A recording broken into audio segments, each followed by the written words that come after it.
Good afternoon, ladies and gentlemen. Welcome to a Tuesday. I'm your host, Dave McHugh. It is Hoopsville time. If you want to interact with us, you can do so in a host of and multitude of ways. You can join us on the live chat where we're on youtube.com/Hoopsville. That's youtube.com/Hoopsville. You can also join us via email, hoopsville@d3sports.com. That's hoopsville@d3sports.com. Or on the socials, Twitter and Instagram @D3Hoopsville, #Hoopsville. Also Threads there, which reminds me, I'll pull up Threads in case any of you want to try and get a hold of me there. And on Facebook, facebook.com/Hoopsville. We'll try and interact with you there. Haven't simulcast a show there in quite some time for a lot of good reason. It's challenging, to be honest, with our setup now. Something we'll consider a little bit further down the road. Maybe we'll return to it. We'll see. It's kind of a mixed bag in how that all works. All right. So I was out of town this weekend because I had work. That's why we're on a Tuesday here this week instead of our normal Monday. I had work meetings and trainings and stuff like that all weekend long. One of the craziest weekends I've actually had. I've always go out of town around this time of year for some work, but this one was a little bit more intense, and I was trying to stay up to date on what was going on an hour-by-hour basis throughout Division III's weekend especially. But even I had to do some recapping. I was barely in my room for any extended period of time other than to sleep, which is why you may see I'm still a little bit unshaven here today. So I'm still trying to catch up on some games, but it was a wild week. So we're usually about this time of year, I'll put something about 1 month left. I just went with complete chaos for the theme of today's show because it has been complete chaos. We'll talk about the breakdown of the men's top 25 and women's top 25 here in a moment, but as a voter in the men's top 25, and at least consider myself in the women's, the men's was impossible, and I nearly completely blew up my ballot. Now, Ryan Scott has talked openly about the fact that he basically starts from scratch every week. Someday I'll dive into that with him because I don't think he truly starts from scratch.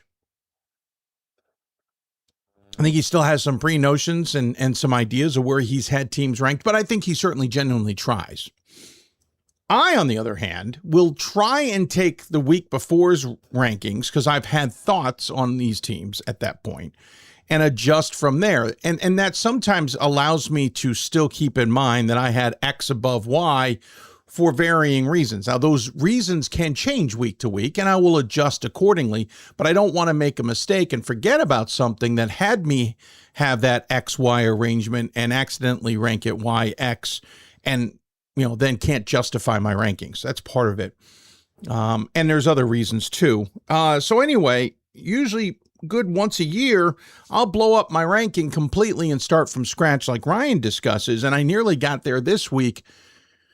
Except there was a bit of a chunk there I could keep kind of realistic, and most importantly, I still moved teams drastically. And if you remember if you're a Hoopsville member, you'll get to see that top 25. I got last week's outside note without emailing everybody, and then I realized when I was looking through my Twitter sphere, I had some drafts of texts or of some basically teasing it on Twitter that I never sent out. They were in my draft still. Anyway, my point being is, I will have that out hopefully later tonight. I've got some time. Worst case, Wednesday midday for the top 25 voter or anybody who's a Hoopsville member to read my top 25 ballot.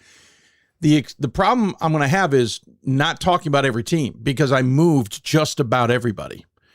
And so trying to not dive into that and have a blurb about all 25 teams plus the teams I removed, which were a couple, which means I'm blurbing about 27, 28, something like that, is going to be tough. We'll see what I can do. I think I got a handful I can not need to necessarily blurb about.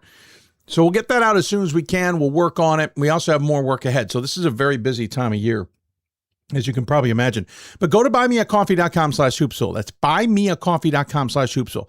It is at the bottom of your screen if you're watching us live and on demand, or the QR code in the corner. And when we're doing interviews, it will be at the top of your screen with the QR code in the upper corner. If you're listening to us on the podcast, go to buymeacoffee.com/Hoopsville. Now, there is a donation or a coffee section where you can buy me a coffee. That's just a straight donation. If you scroll slightly below that, you'll find memberships. Part of those memberships include my top 25 ranking. It also includes live and early access to the top 25 double take. We'll be doing that tonight. We couldn't do it last night. I didn't get home, I don't think, thanks to a horrible transportation setup for varying reasons before I flew and now after I flew at BWI. They've got a lot of things they got to fix, and now that's on the list. So I didn't even get out of the airport after getting my bags for 45 minutes. Then I was in the midst of rush hour, so it took me, while picking up my son, it took me a good hour 15, I think, to get home. Mind you, it took me 30 minutes to get to the airport in the first place, granted early in the morning. And then had dinner. Then I had to work on some Hoopsville things for today. And I had and other things. So there was no way we were going to get that top 25 show in, because I didn't even get home till 5:30. Have dinner and do other things. You might think that's a lot of time, but in reality, no. So we're going to do the top 25 show tonight. On the men's side, Ryan Scott once again will be with us, and we'll bring in Ira Thor. You might remember him from NJCU. He'll join us to talk about the top 25 men's side. He's a men's voter, and we have Riley Zayas on the list. And I think, and I say this trepidatiously because I can't remember if we've confirmed, I think Pat Coleman's going to join us on the women's side. I'll double check. I think that's how I'm planning it. So there you go. Lots of, that's how we'll do it tonight. So we'll talk about the top 25 tonight. We'll talk about our deep dive, our dubious, and our debatable squads. And I think it's going to be a wide open conversation. We'll also talk about who voted for who, number one, and just the insanity on the men's side. And then on the women's side, kind of narrowing things down, as it were. Quick note, I'm wearing an NYU shirt. You might be wondering why. Well, if you're not paying attention to the last couple of weeks' shows, or if you missed them for any particular reason, I am now trying to wear D3 garb that has been sent to me with new people sending us stuff. So if I have a shirt, pullover, a sweatshirt, something like that, that's D3 related, it's a school, conference, whatever, I will wear it. If I don't have it and you want me to wear it, send it my way. Email me, hoopsville@d3sports.com, and I will get that material put together for you, basically a blurb to come back to you about how it all works. And then you can send me some stuff. Also jerseys. And speaking of which, we have, and by the way, the other part of this is I will unpack these things somewhat sight unseen. It's not a perfect science. Our first one with Washington Lee, it wasn't a perfect science because I had to dive into it earlier, which reminds me, Mama Slicer, I will be emailing you. I keep forgetting to do it. I apologize. I had a delivery the other day from a former athletics director in person with some vintage jerseys that will get hung up. So I know what they are, right? But we'll still do a video about that. But I got another package when I got back. I already know who it's from. It's from the Merchant Marine women's basketball program. I think I know what's in it, but again, I won't do it until we do the video. We will post those videos so you can see those. And I've been told there's more coming. Again, every time we get a package, we will undo it essentially on the video first reaction. You hopefully, there's occasions it won't be available.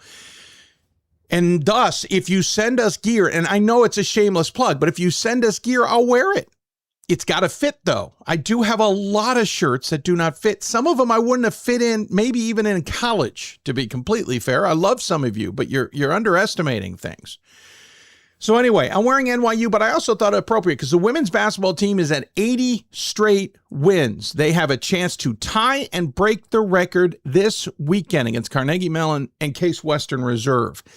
At home, I believe. Ooh, I should have checked that. I think it'll take place at home. And so I thought it would be appropriate today or Thursday to wear that gear. And so here we are wearing that gear.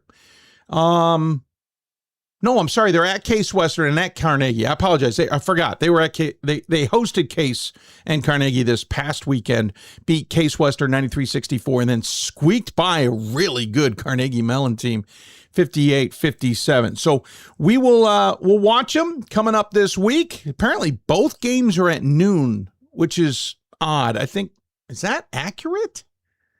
That feels off. Usually they've been having women play second on Fridays now in the UAA. So a noon game. Yeah, that's not right. Case Western game's at 7:30 Eastern time, and then the Carnegie game on Sunday. So the tying game, the 81 straight wins, if they can get past Case, is coming up 7:30 on Friday. And if they beat Case and are going for the record against Carnegie, it'll be Sunday at noon. And I told you this was the stretch that was the most dangerous for this record. Multiple reasons for that. First, previous weekend, they had WashU and Chicago. WashU obviously wanting to not have their own D3 record broken. So they ended up, that ended up being a 13-point game. Then they handled Chicago easily by 22. But it's this set stretch here where it's Case Western Carnegie, then Case Western Carnegie, where you see them both, that I thought was going to be the most dangerous. Now, interestingly enough, Carnegie Mellon had the tight game first. Does that mean NYU is going to be more prepared for him the second time? Maybe, but as a result, will they overlook Case Western Reserve, who they beat by 29 this past weekend, and will that mean that Case Western Reserve ends up pulling off the upset? That's why I thought this was the most interesting part, and interesting enough, timed up for when it could be the biggest challenge. So this is a weekend to watch. We'll keep an eye on those games, and we'll react accordingly on Monday's show. Again, so we should be going back to normal shows for the most part, except for February 19th. We'll talk more about that at the end of the show. But again, noon Eastern coming up on Thursday, noon on Monday, and we'll react to that anyway. But I'm wearing it. So if you've got gear and you want to send it our way, email me. I will get you the information to send it to us, and we'll go from there. So there you are. Let's talk about the top 25 because we're running out of time before we got to get to our guests. We'll quickly talk about our guests. Trine Women's Basketball, as the marquee is sent over my shoulder. Trine Women's Basketball, Andy Rang will join us to talk about the team that's atop the MIAA, surprisingly enough. And I only mean that surprisingly because it's been a little bit quiet. Most people have been watching Hope. Well, Trine's the top best team in women's basketball in the conference. Whitworth Men's Basketball, Damion Jablonski will join us ahead of their rivalry game with Whitman today. We'll talk to him about his squad. Recent loss to Puget Sound caused them to fall out of the top 25, but this is the team to watch in the Northwest. TCNJ Men's Basketball, Evan Elberg will join us in his first year back with the program, but now as head coach, and they are trying to keep pace with Montclair. Can they or anybody else knock off the Redhawks? But more importantly, just how well TCNJ is playing basketball this season. And then Concordia Moorhead Women's Basketball will join us. I don't have enough space to fit Concordia Moorhead, so we went with a shortened version of Concordia. Their women's coach, Kim Wagers, will join us. MIAC race is insane. They aren't in first place necessarily, but we'll talk to them about staying on top of that conference and what it may be. As a result, top 25, let's talk about on the men's side. Number one, Emory didn't lose once. They lost twice. Lost to WashU and Chicago. They lost to WashU by 15. And they beat WashU. No, that was the first time they were facing each other. They will now play WashU in Chicago this weekend. This is at UAA. We were just talking about on the NYU women's side. So they beat receiving votes WashU. Then they beat number 6 Chicago, or they lost number 6 Chicago by 10. It caused Chicago to move into first place in the top 25. Something else we'll talk about in the top 25 double take tonight. Trinity, Connecticut beat Conn College by 13 after their first loss of the season, and then got beat by then number 9 Tufts by 6. So Trinity College has lost 2 of their last 3, interestingly enough. Mary Washington got through the week unscathed, beating Salisbury by nearly 30 and Santa Cruz by 30.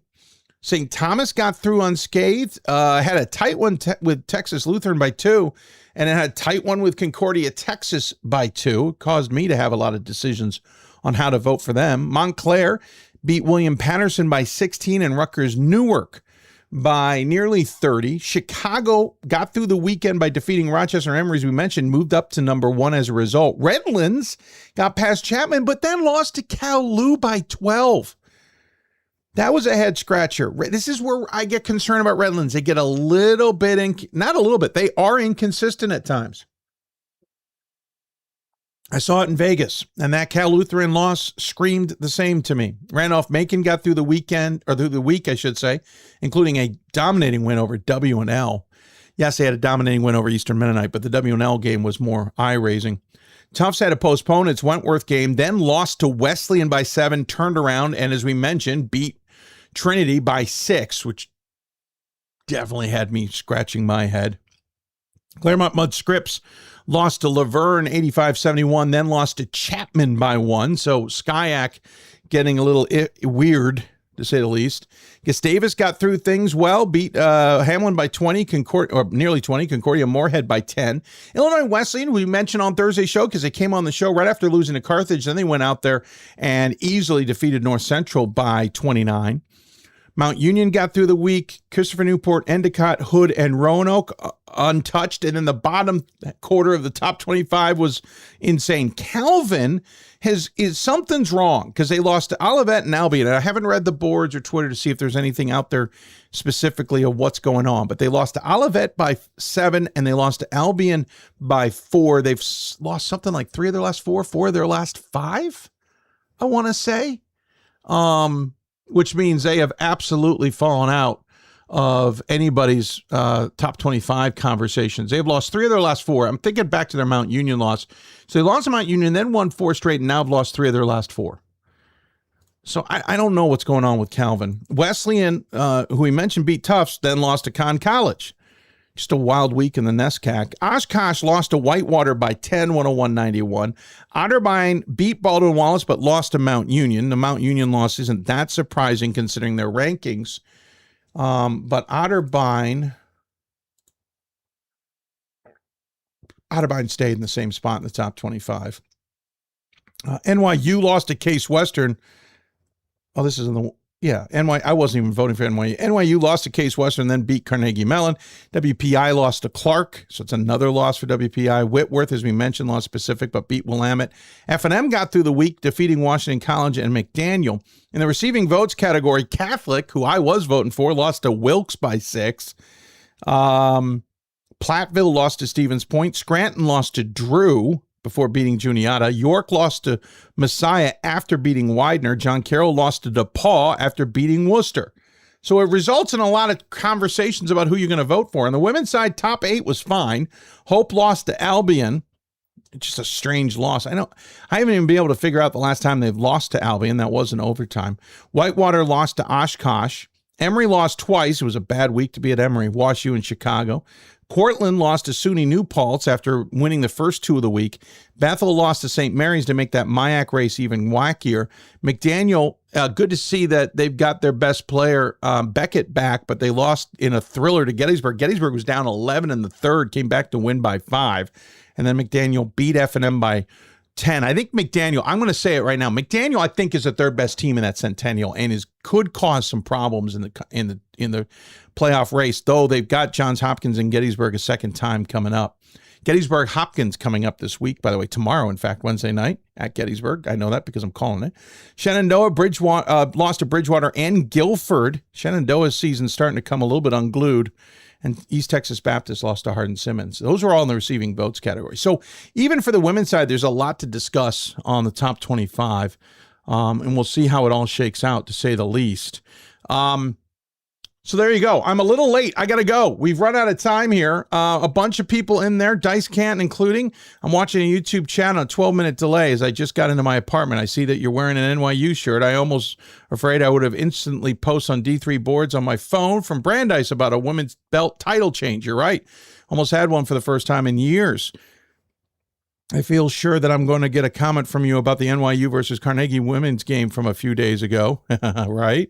I can't blame Scranton and Oshkosh women's basketball fans among fans of other women's basketball teams for feeling they can now defeat NYU. Yeah, well, that's why the question was, could they get through the regular season undefeated? It wasn't whether you can get through the NCAA tournament undefeated. And then this weekend, we'll run it back in Cleveland and Pittsburgh. I'll be watching on something. From your bedroom. Yeah, well, that's like I said. I think I've been saying for weeks, this was the toughest chance for NYU. Take a break. When we come back, we will get things going. Running behind, as I mentioned, we will talk and head out to talk to Trine about the MIA women's race. Andy Rang will join us. You listen to Hoopsville, presented by D3 Hoops. Back with more after this. We've got more schools than Division I, more fans than Division II, and more upsets than March Madness. There's nearly 850 programs with over 11,000 games leading to 2 national championships. And we've been covering it all for over 2 decades. From Eastern to Occidental, from Puget Sound to Piedmont, from Southwestern to the University of New England, and from Hope to Calvin. Nobody covers Division III basketball like we do. We're D3Hoops.com at www.D3Hoops.com.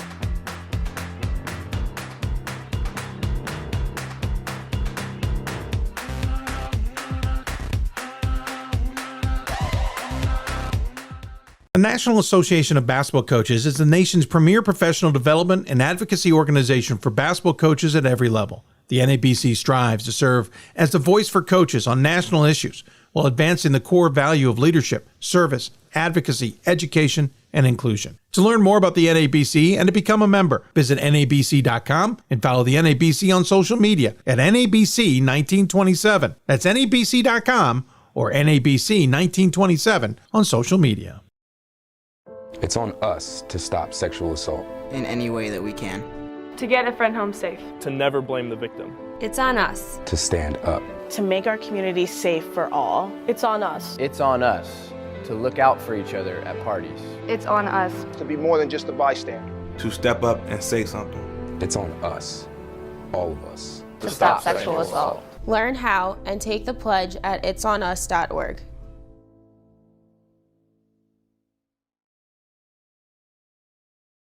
If I lose, I'll respond with respect. If I win, I'll back it up with humility. If I fail, I'll rise up with honor. It's tough for us to put it all on the line. Don't undo my hard work with poor sportsmanship. Respect. It's the name of the game. Coach of the Year, Administrator of the Year, All-America Team, Wade Trophy. The WBCA doesn't just honor coaches, but players, administrators, and much more. The WBCA strives to honor those who have contributed to the advancement of women's basketball. Celebrate the present, honor the past, look to the future.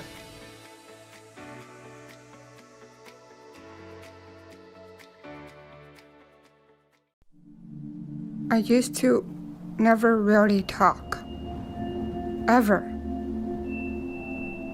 I was afraid if I said something wrong, everyone would laugh at me. But then I started to play golf with Special Olympics. It helped me to find my voice. And now everyone else is speechless.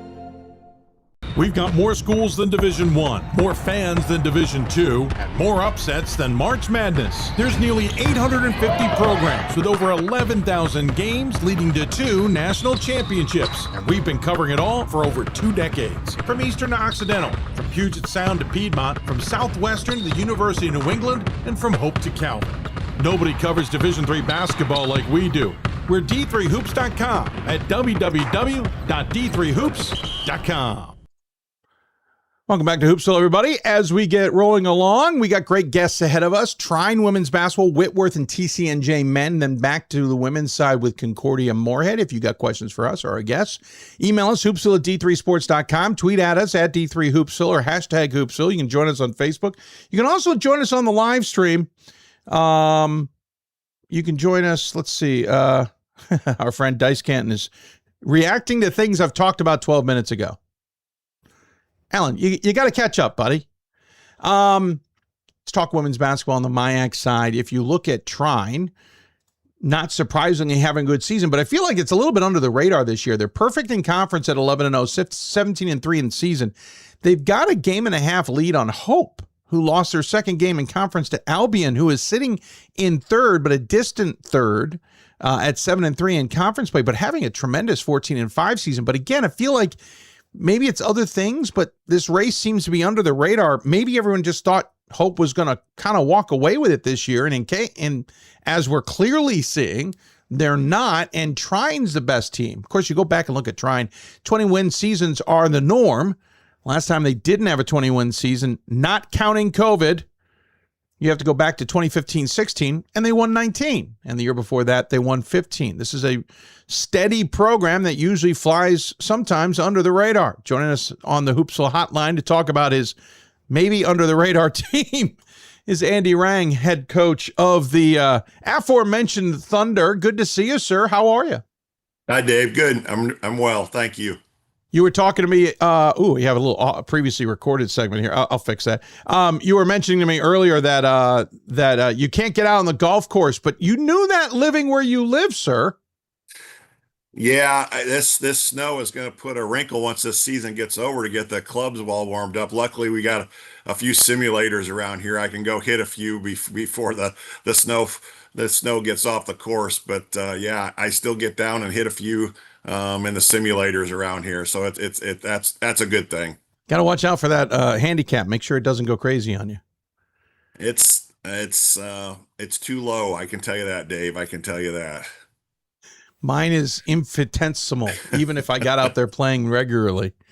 Hey, listen, I think it was an interesting start for you all. You lost your first game of the season to what we've all thought was going to be a pretty good Wisconsin Lutheran team, and they've kind of rebounded. They had a rough stretch there in December, losing 3 in a row, including 4 out of 6.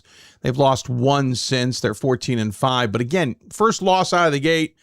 And then what was really wild, you had a very low-scoring game against Baldwin Wallace in the next game.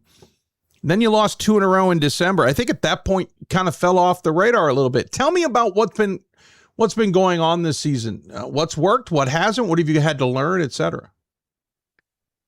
Yeah, coming off last year, we lost a lot with obviously with Sidney Wagner, All-American, leaving the program, and then we lost 3 other starters off that 25-4 team. So we're going to go into this year with a lot of inexperience at a lot of different positions, and so we didn't know where we were going to start. It was exciting to get some talent in on the freshman side of things, but a lot of these girls that we're playing right now have not had a whole lot of college minutes, and so that was a little concerning going into the season. I knew we had some talent. It's just a matter of how we were going to get them to work together and how they're going to come together. And I think that first test against Wisconsin Lutheran was a good test for us. Obviously, like you talked about, going into the season, Coach Knipple does a great job. And I think we learned a little bit about our team there because then that next game was Baldwin Wallace. And obviously, every time you play them, it's going to be a war. It's going to be a great game. I mean, I don't think the last 5 years we've played them, it's been a 1-score game or overtime every game. And so we learned a little bit about them there, coming back and winning that game. And then in December, then we lost 2, obviously to a really good Platteville team. We were up 12 going in the fourth quarter and let that get away from us.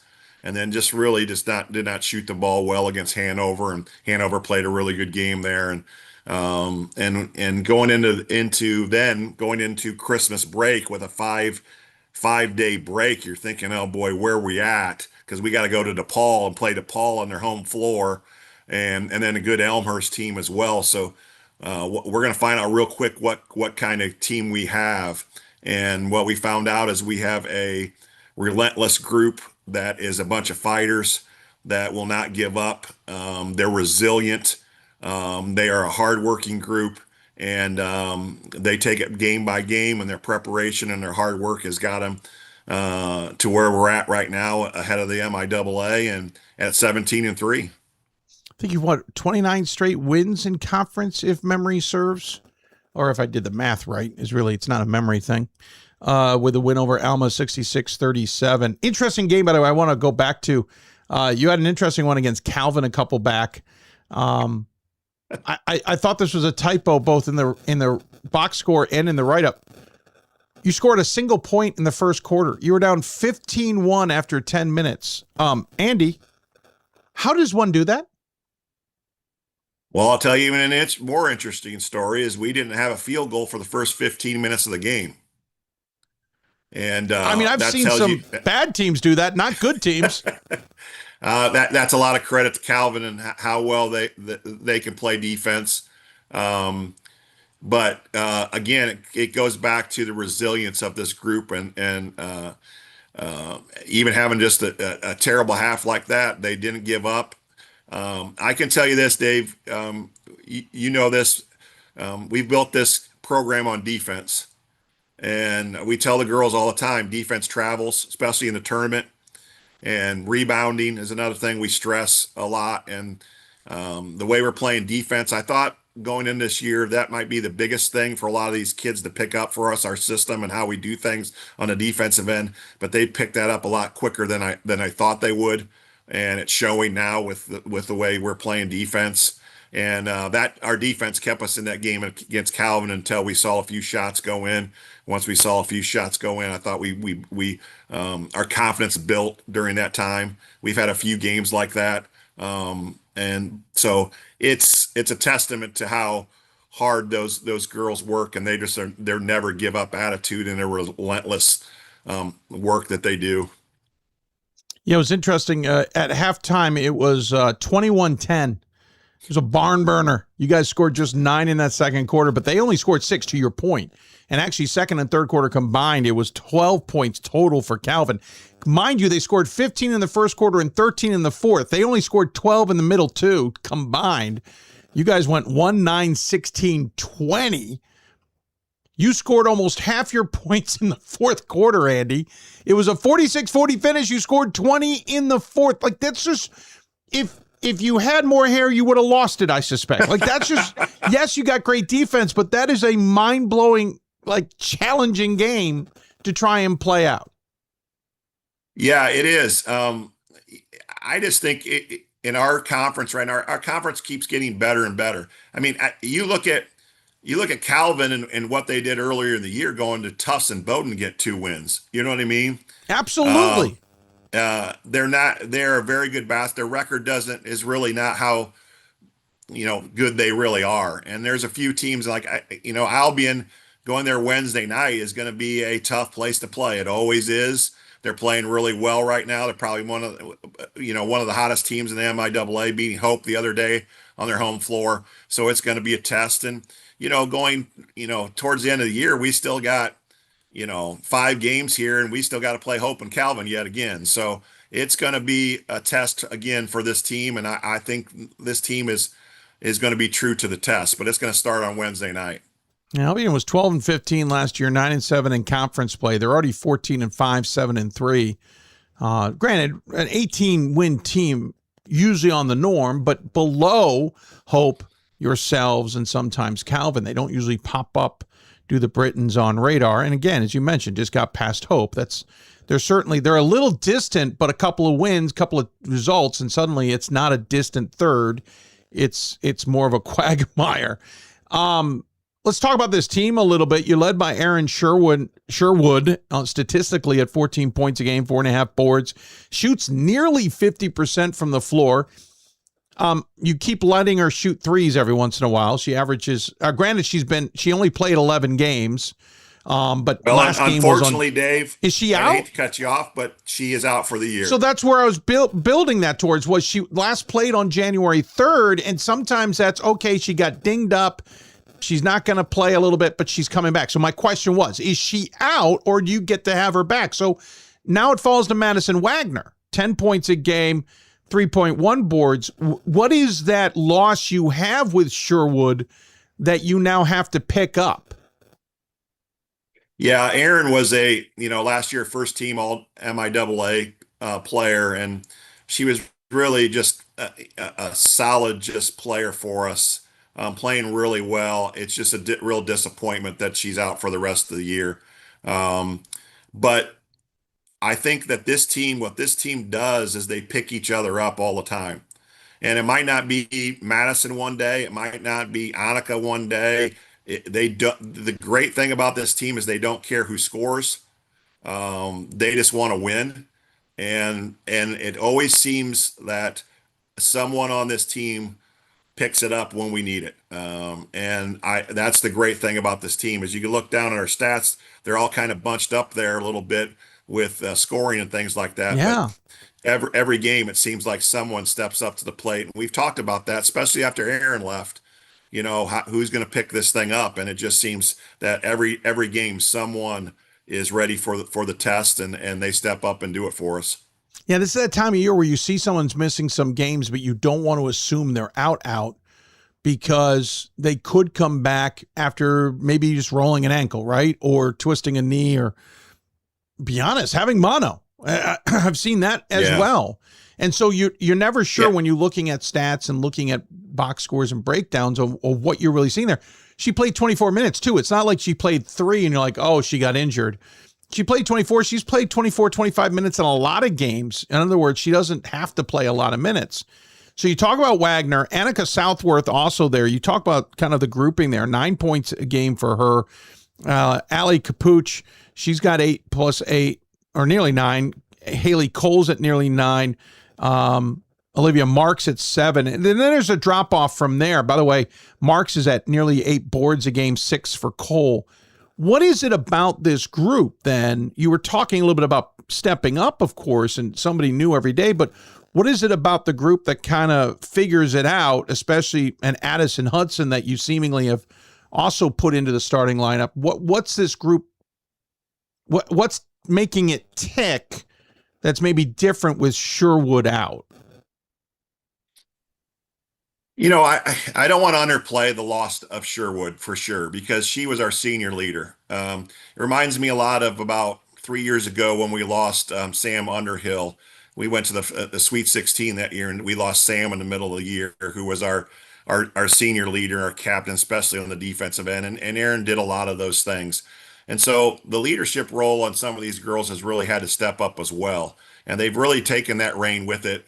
Aaron's still around, but it's just that she's not on the floor. So we had to talk about who's going to be that voice that we listen to when things are getting tough on that floor, like a half like we had against Calvin. Who's going to be that voice on the floor to say, hey, we can do this, we can do this. And there's numerous of girls that have really stepped up and taken that role on.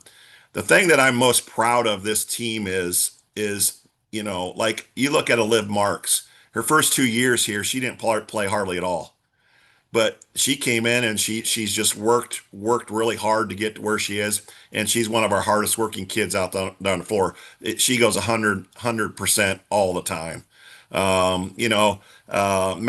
Madison Wagner, another one that did not play at all last year and has come in, and her hard work has paid off and it's shown through that. So the development of the one thing I can say is the development of these kids with their hard work, because obviously, they've got to do it in the summertime. And then when they get here, they've got to get in the gym. That's one of the great things about us here at Trine.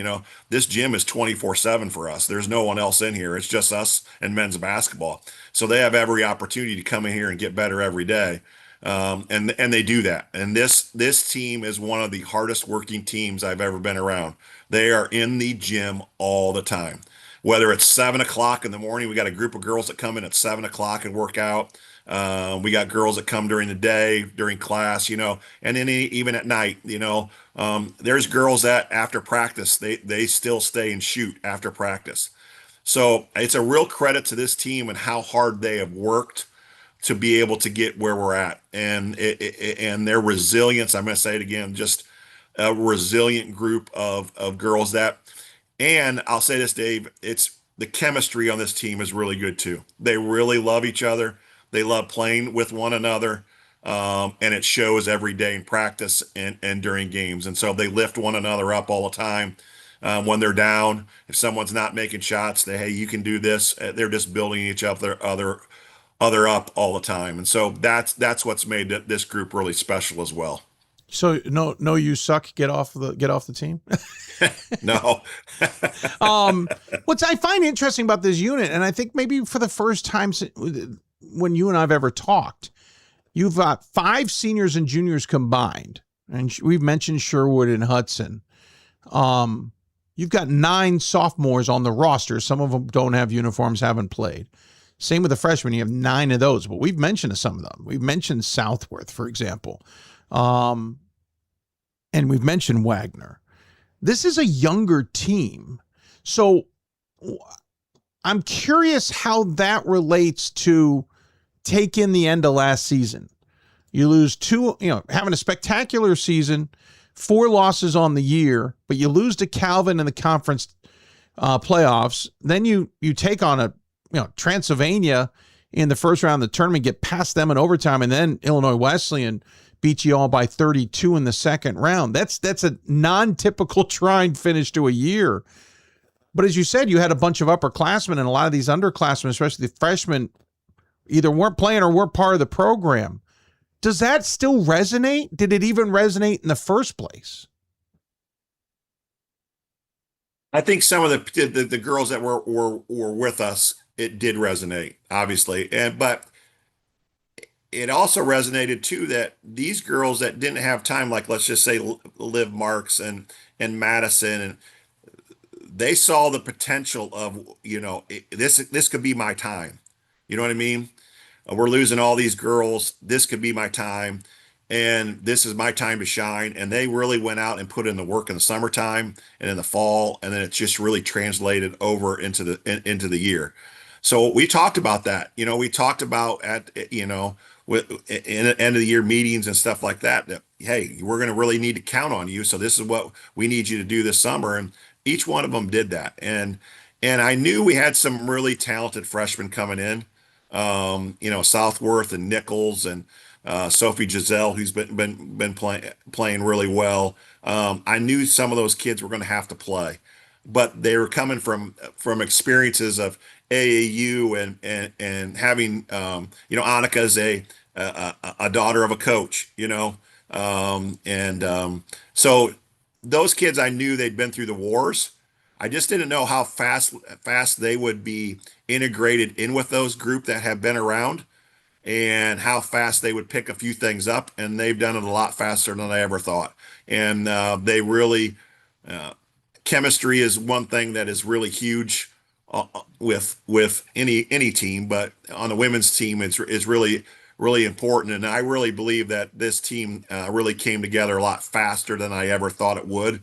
And obviously with losing that first game to Wisconsin Lutheran, it kind of put a shot into them. And then obviously the 2 at Christmas is another one that kind of shocked us a little bit. But again, they just have rebounded really well. And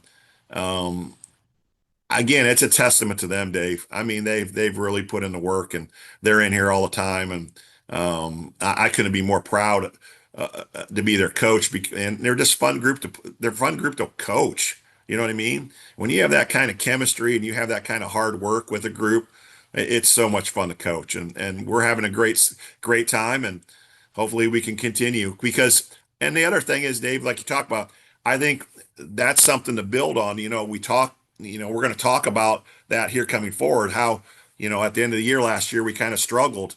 So let's keep this thing rolling, and some of them were here so they can speak to that a little bit more. The freshmen haven't seen it, but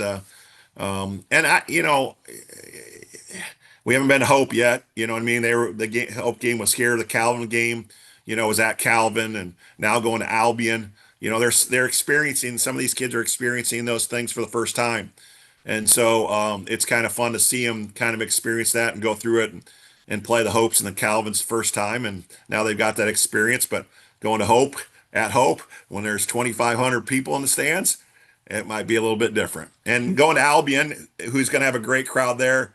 Their student section sits right by our bench. And so it's going to be an experience. So it's an experience that I think they love to challenge. This group loves the challenge, and it's exciting. It's like you were in my head, because that's where I was headed. You got 5 left. They alternate home and away, at Albion, at home against Adrian. Interesting enough, home is where you've lost all 3. At St. Mary's, then home against Calvin, then at Hope at the DeVos Center. So yeah, you read my mind. That's where I was headed. You're not only got these 5, they alternate, but you also, it was how the season ended. How do you avoid that with conference playoff obviously still ahead? So You already answered my question. Andy, appreciate the time. I find this team fascinating this year. I've enjoyed our conversations in the past, but we kind of felt like we knew what that Trine team was when we talked. Yeah. This is the first time I feel like I don't know the team you have, and I appreciate the insight. As always, though, sir, we give you the final word. Any final thoughts you want to share with those tuned in? Yeah, I was just going to say, Dave, it's been new for me because a lot of those really good teams I've had, or were really senior dominated. And then on top of that, we had juniors behind them, a big group of juniors behind them. Sure. And so this has been kind of new for us, and it's exciting. And the one thing I want to say at the end is I can't thank my staff enough. My coaching staff is fantastic. Josh Cruzel, Coach Craig Taylor, and Becky Johnson. I could not be here without them and how hard they work. I could not also do this without our administration and all the people that are behind it, and our president, our board, and everything like that. It's a fabulous place to work, and I love Trine, and I love being here. Well, it certainly shows. I know you had a cup of coffee in Division II. We try not to hold it against you. But obviously you've fallen in love with this because you've been there for as long as you have now, and it's great to see the consistency too. It's fun to chat with you as always. I think your coaching staff's great because and Mother Nature may be contributing here a little bit to keep you off the golf course, but they keep things running while you're out there. It's that life balance thing I'm trying to work on, Dave. That that work balance, life balance thing, and golf is one of those things that just takes me away from it, and I think you need that. So no, I fully agree with you. Fully. Even a walk for me is helpful. Yeah. I need to get back to it, to be honest, to clear the brain. Sir, wonderful to chat with you. Take care of yourself. Stay warm and enjoy the rest of the winter. Let me know when you get back on the golf course, but more importantly, enjoy the rest of the season. I'll be fascinated to see how it plays out. I appreciate it, Dave. Thanks for having me. Take care, Coach. Andy Rang joining us here on the Hoopsville Hotline. Always fun to chat with him. Fascinating team. Fascinating MIAA race, too. Well, let's get Albion on this show, too. Nothing against Hope. We talk to Brian all the time, but I'd be really curious to hear their perspective on things. But that is a fun race. Keep an eye on that, and a really good women's basketball program there at Trine. We'll take a break. When we come back, we'll jump all the way up to the northwest corner ahead of the Whitworth rivalry. Whitworth joins us. Damion Jablonski. Geez, coffee hasn't kicked in. Will chat with us to talk about his squad. You're listening to Hoopsville, presented by DIII Hoops from the WBCA studios. For the love of the game. But for those of us who are Division III student athletes, it's more than that. A lot more. Sure, the game is important. But as we work so hard to build both mind and body, it's more about team. That is why NCAA Division III teamed up with Special Olympics, and in giving the gift of sport to those for whom it seemed an impossible dream, we are working to make this a better world. Help us keep that dream alive. You can make a difference. We are the coaches of women's basketball. We are leaders and teachers, dreamers and winners. We are professionals who conduct ourselves ethically and with integrity. We place the education, safety, and well-being of the athletes we coach above all else, and teach them the fundamental values they need to succeed in life. We are coaches united for the good of our game and those who play it. We are the WBCA. We've got more schools than Division I, more fans than Division II, more upsets than March Madness. There's nearly 850 programs with over 11,000 games leading to 2 national championships. And we've been covering it all for over 2 decades. From Eastern to Occidental, from Puget Sound to Piedmont, from Southwestern to the University of New England, and from Hope to Calvin. Nobody covers Division III basketball like we do. We're D3Hoops.com at www.D3Hoops.com. The National Association of Basketball Coaches is the nation's premier professional development and advocacy organization for basketball coaches at every level. The NABC strives to serve as the voice for coaches on national issues while advancing the core value of leadership, service, advocacy, education, and inclusion. To learn more about the NABC and to become a member, visit NABC.com and follow the NABC on social media at NABC1927. That's NABC.com or NABC1927 on social media.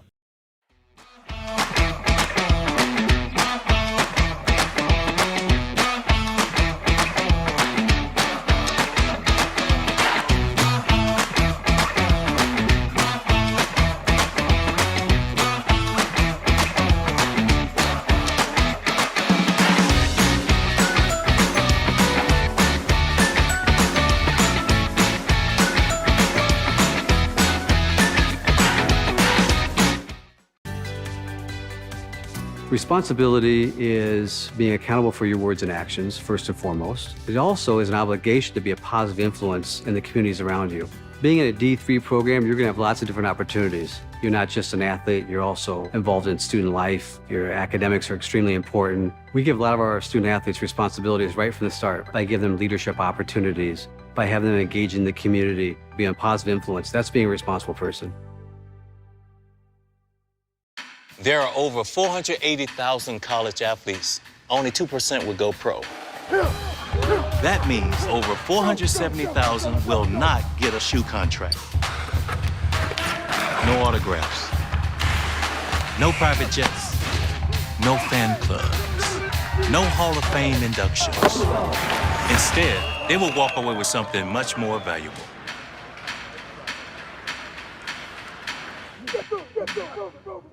I did receive a non-athletic scholarship upon entering school. I got the presidential scholarship, which was huge for me. I think there's more opportunities for academic scholarships in Division III. I did receive academic scholarships. Just being involved on campus, being a leader, all those things combined kind of get me recognized. It's a great experience for me.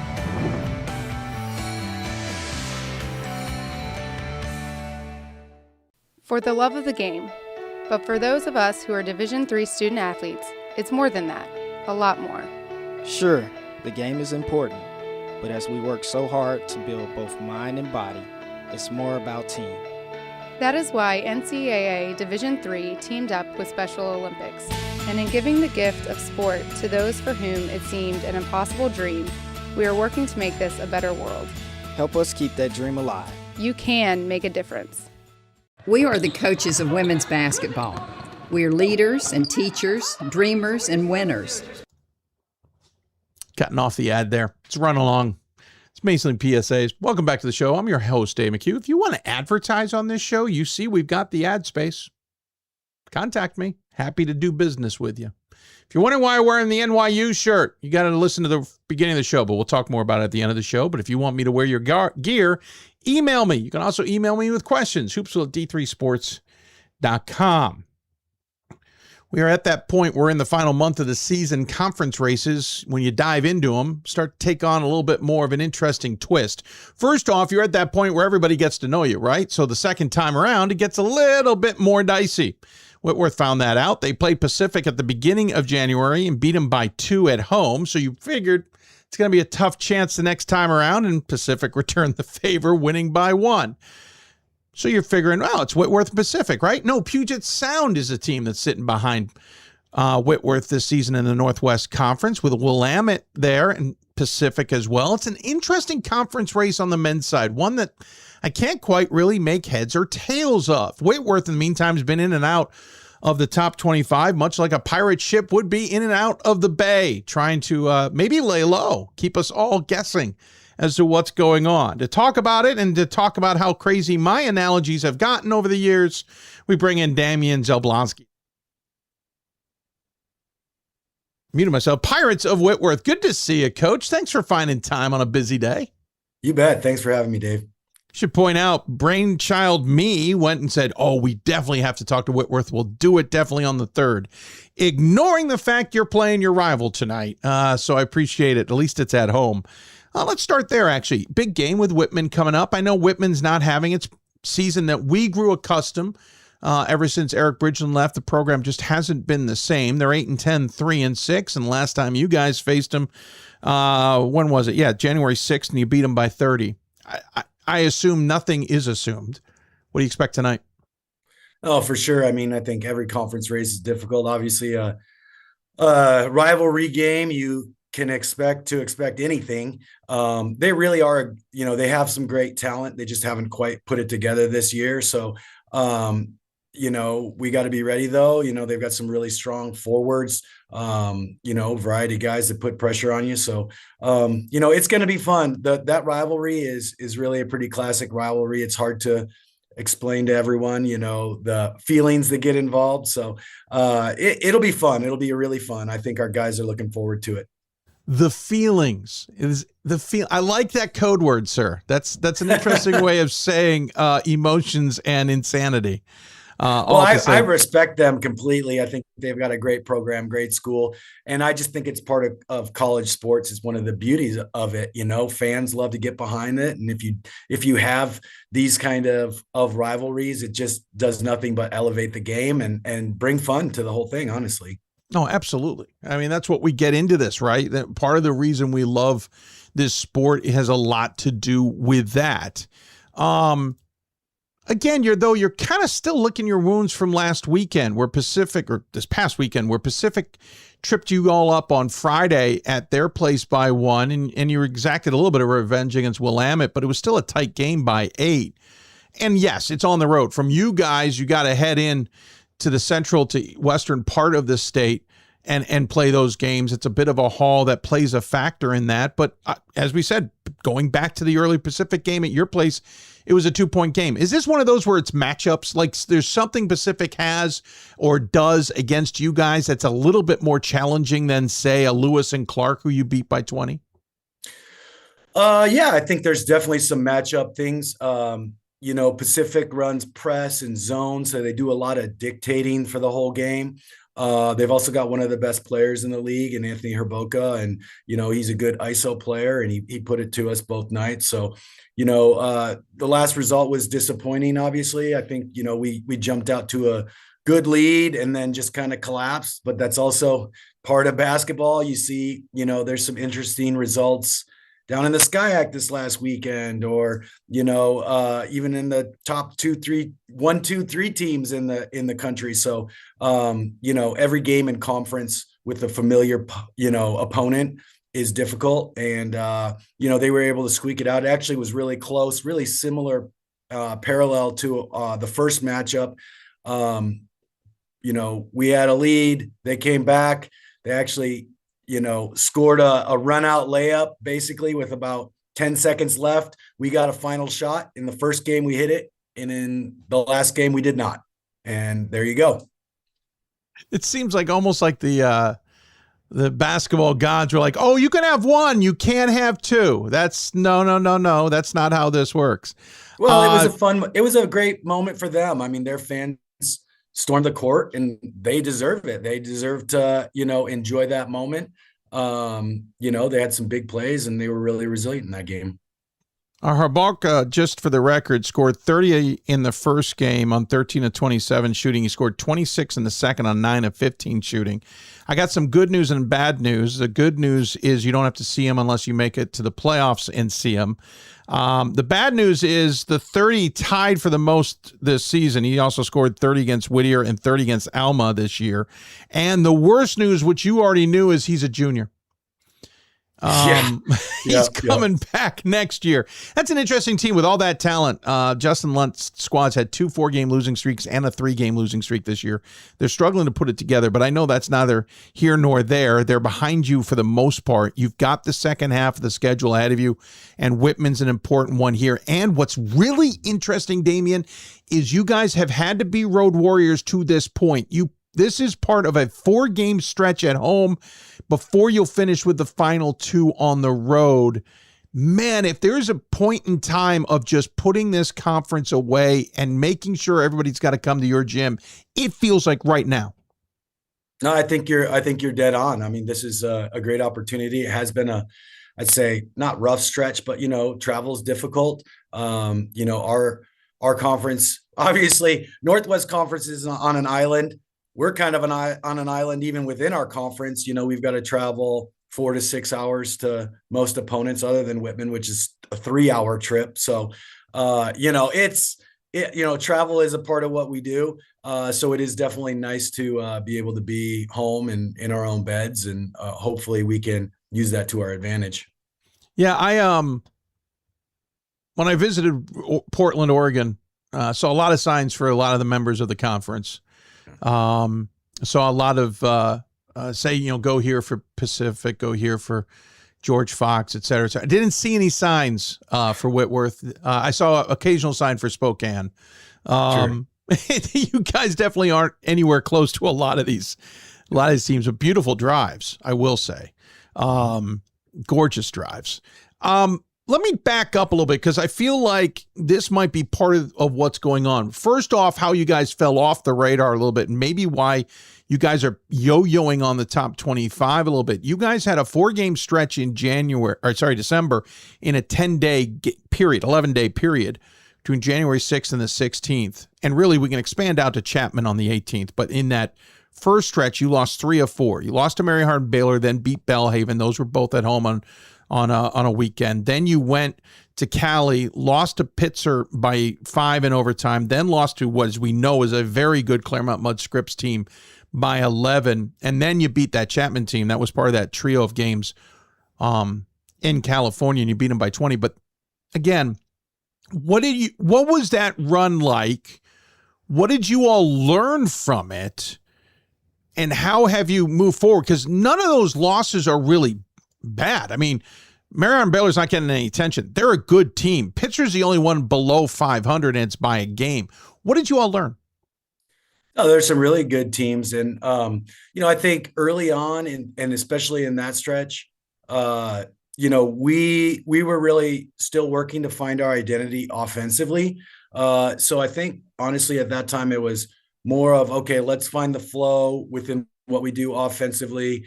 Who's going to take shots in those difficult moments or those times where you really need someone to clutch up and make a shot. And so I think it was just early in your development. Again, they're really good teams. I mean, Mary Hardin Baylor has done that against a lot of good opponents this year.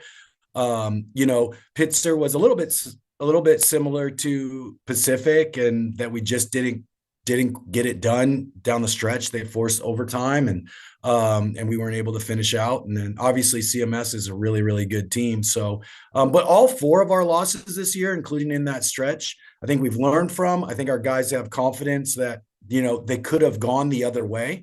So it's part of the season. It's, as a fan, as, a coach, even, you dream about being undefeated, but that's just not like a realistic thing. You have to go through ups and downs and learn from adversity. So that was part of our journey, and, we're embracing it. Sometimes the sacrifice or the thing you lose is the accolades or, falling out of the eyes of a top 25 voter, which is great for the program, but ultimately, not the ultimate goal. So it is what it is. That's where we're at. And I think our team has grown through it all. A wild comparison, but we could not vote for you all, not receive a single point all season long. If you still go on to win a national championship, it doesn't matter what we thought, right? And you could be number 1 the entire season, and if you don't even make the NCAA tournament, it doesn't matter. That's a wilder analogy. Listen, I jumped into some stats on the NCAA side, and I found some of these interesting because, again, kind of like Andy Rang at Trine, trying to get a pulse of the team. You're 21st in assists per game in the nation at nearly 18 a game. Field goal percentage is in the top 50. Field goal percentage defense is 14th at 39% allowed. Rebounding margin is nearly top 25. Defensive rebounding's top 6. You get 30 defensive boards per game. Rebounds per game is 16th in the nation. 22nd in scoring margin, which I kind of jumped out. It just shows you how tight scoring is this year with a lot of teams. Scoring offense is in the top 40. 3-point percentage is in the top 60. You've got some interesting little items there that make me think, okay, there are things that you guys are doing really well. So I guess the question is, what do you make of that? And what do you think you guys still need to improve on? Good questions. I think if you were to characterize our team, a couple things jump out. One is our length. I think at the Division III level, we've got a lot of length. I start 6'7", 6'7", 6'6", 6'6", 6'3". I bring in on a regular rotation 6'7", 6'6", 6'4" off the bench. So we're really, really long. And I think, that's what's helped us be, as good as we have been on the defensive end and with the rebounding. Honestly, this is my 15th year at Whitworth. This is by far one of our best defensive teams. We normally haven't shown up in those kind of numbers for defensive field goal or rebounding. So I think that is a difference in this team for sure. And then the other is experience. I've got Dave, I got 9 seniors. We're going to look dramatically different next year. I have 9 seniors. plus a 10th who is a student assistant who unfortunately, had a career-ending injury and moved over to help us on the staff. So, we've got a lot of guys that have played together and been together. I think 6 or 7 of those guys came in as freshmen together.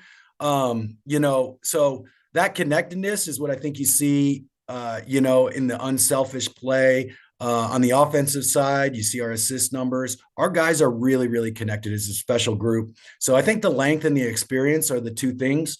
We haven't had maybe as dominant of a point guard, of a guard, as maybe we had in the past. So I think that was also part of some of our growth. We do it a little bit more by committee. Shoot, my starting 5, Ty Edwards, who I think he's had 94 consecutive starts at Whitworth. He's a 5-man for us. He was a 6'7" point guard. So he does some de facto ball handling on our team. So yeah, but that experience and the length are two of the main things. And I think our step up on the defense and rebounding side is what makes this team special for sure.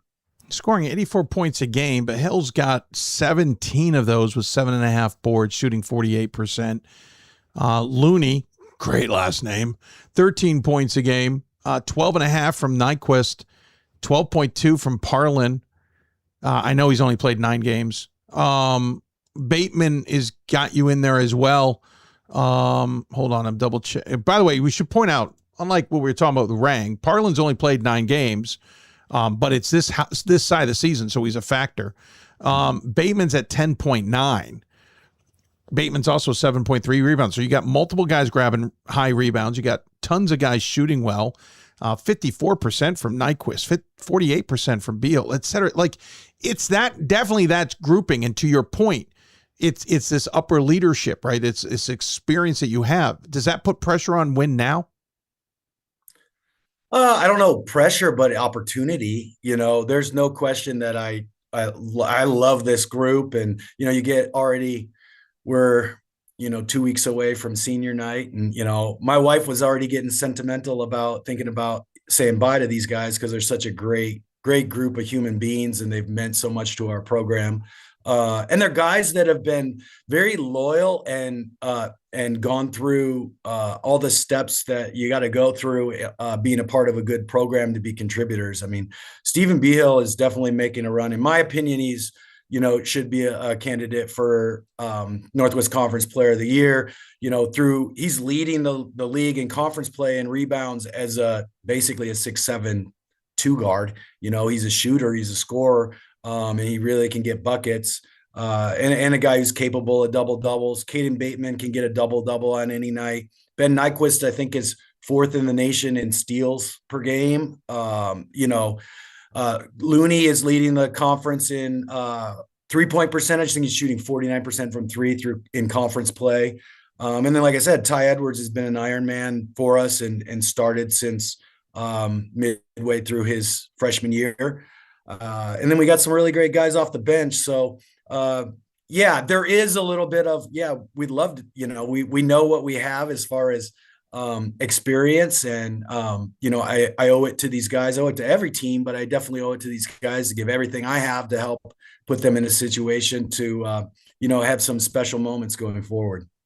Before I let you go, a couple of coaching questions. The first is, Kenny Love's the women's coach. We really haven't had a chance to dive into that. An alum of the program at the men's side, where it saw a lot of success, including nearly knocking off Stevens Point the year, I think it was with that team, the year they won the national championship. What's it like to have an alum in the other office? Oh, it's awesome. I mean, our alumni base is great. And, Kenny, I recruited Kenny in high school, and then coached him. And then he coached alongside us when Coach Logie was still the head coach. And then I hired him as my main guy when I took over. And now to just have him, on the other side of the wall is pretty awesome because we can talk about things and he knows the ins and outs of this program as well as anyone, even now being away from it, directly in a few years. So it's really great. And we've got a great alumni. We lost to our alumni team this year in the alumni matchup. I mean, it's pretty amazing what kind of guys we have just they even still stayed local and want to see this team be successful. So Kenny's another one of those for sure. Interesting history on the men's side, though. Jim Hayford was the head coach a long time back.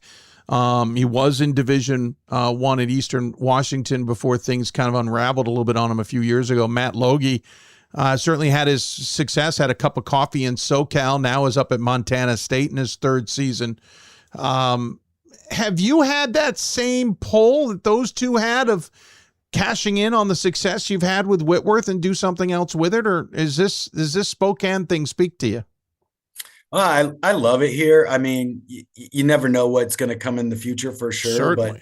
But, Whitworth has been my home. I believe in the mission of the university. It's just been a tremendous place. I've had some opportunities and I've chosen not to, leave thus far. And, I just think it's really special place. Division III is an awesome landscape. You look around and obviously there's some negatives to some of the other levels at this time. And, I've got such a great group of guys. They get it done in the classroom. We're a Christian school. We got guys that are active in campus ministry and FCA, that are great members of the community. And so you just really feel like the balance we are able to do and the impact we're able to have at a Division III school and specifically here at Whitworth is pretty special. So I've been very content, but you never know what the future is going to bring. And so we play everything one day at a time. Last year, 20-year run of showing up in the title game was upended. I'm guessing that might be one of the items on the whiteboard in the locker room. I don't know. Honestly, I don't. I think our guys think. I'm sure they feel it, and they'll want to redeem themselves in some way. Again, I don't linger too much on streaks or things like that. I mean, when you have a great program, there's enough time that goes by, things are going to come to an end and you got to start again. So I don't know. I don't worry about that too much. But I think you're right. I do think our guys feel it because there is a responsibility that they feel to the program, to uphold the kind of excellence and tradition that we've had. So I don't think I need to say it. Message received. Damion, appreciate the time. Good luck tonight against Whitman. And then the rest of the season, obviously in a tough schedule, at least you get to be at home and in your bed for most of it. We'll look forward to catching up with you down the road. And next time I text, tell me it's game day, please. We'll talk to you soon. As always, we give you the coach the final word, though. Any final thoughts you want to share with those tuned in? Just again, thanks for covering us. I think it's awesome. I think these guys deserve all the attention, that they can get because our student athletes really invest a lot of their time, their energy, their passion into this. So appreciate you covering us. And as always, love talking with you. Well, thank you for coming on, bud. Appreciate the time. Good luck, as I said, and we'll look forward to catching up definitely down the road. Thank you. Damion Jablonski joining us here on the show. Yeah, I made that comment about texting. I was texting one day. We were having this great back and forth about some things. And we were talking about probably 6 dozen things, as we always do. And all of a sudden, he just stopped texting. I'm like, well, that's weird. I wasn't paying attention what day. And all of a sudden, he comes back, sorry about that. I had a game. Stop. Tell me that next time. I'll leave you alone. Great chat with the Pirates head coach. Again, ended a 20-game stretch of title games last year. I can't imagine they won't be in the title game this year, but a lot to play between now and then. We'll take another break. When we come back, we will jump back to the other side of the coast. We'll talk to a new head coach in Evan Elberg at TCNJ, who's going to knock off Montclair, maybe the Lions. We'll talk to him about that coming up here on Hoopsville. It's on us to stop sexual assault in any way that we can. To get a friend home safe. To never blame the victim. It's on us. To stand up. To make our community safe for all. It's on us. It's on us to look out for each other at parties. It's on us. To be more than just a bystander. To step up and say something. It's on us, all of us. To stop sexual assault. Learn how and take the pledge at itsonus.org.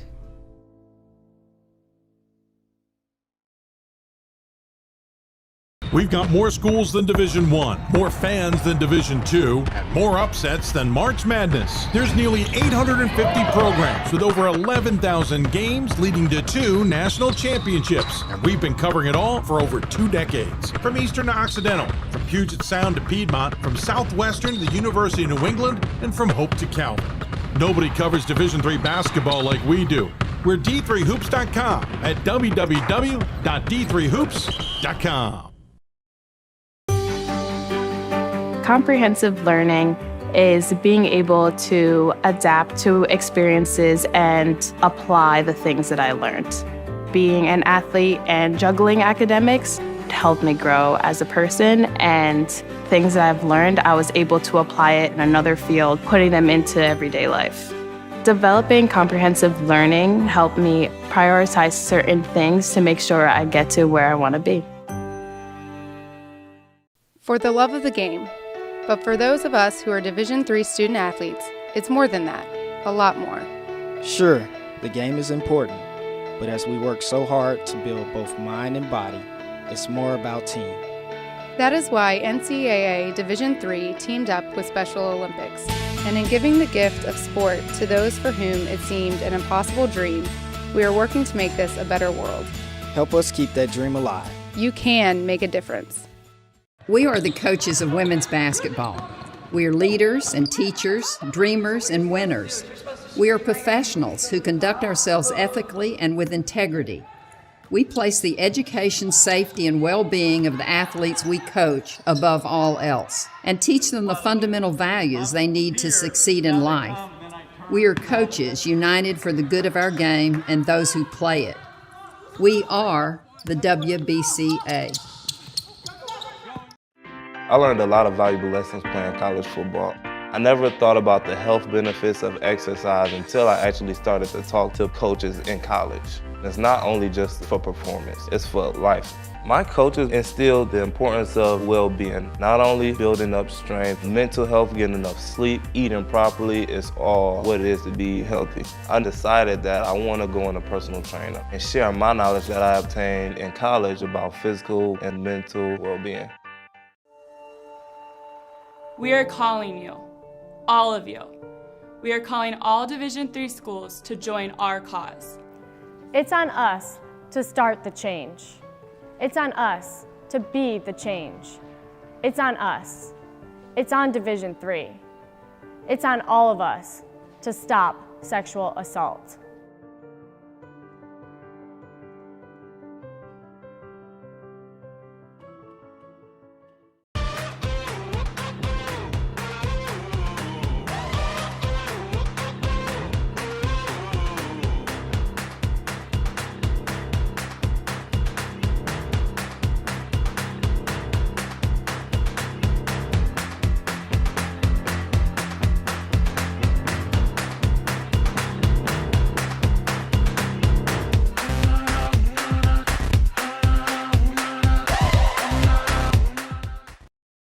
It's on us to stop sexual assault. In any way that we can.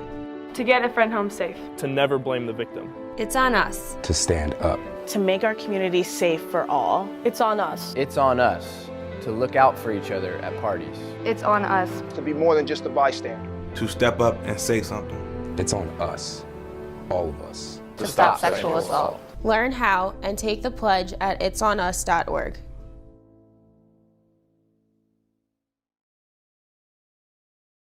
We've got more schools than Division I. Now I realize I've been talking the whole time and the ad was running in the background. So welcome back to Hoopsville, everybody. Hi.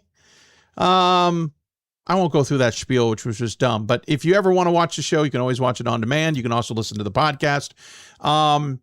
Tonight, Top 25 show still to come, the Double Take show. Ryan Scott will join us, as always. Ira Thor will join us on the men's side for the first time this season. On the women's side, Riley Zayas is lined up, and I think Pat Coleman will double check. I know he's messaged me. We'll confirm with him in just a bit.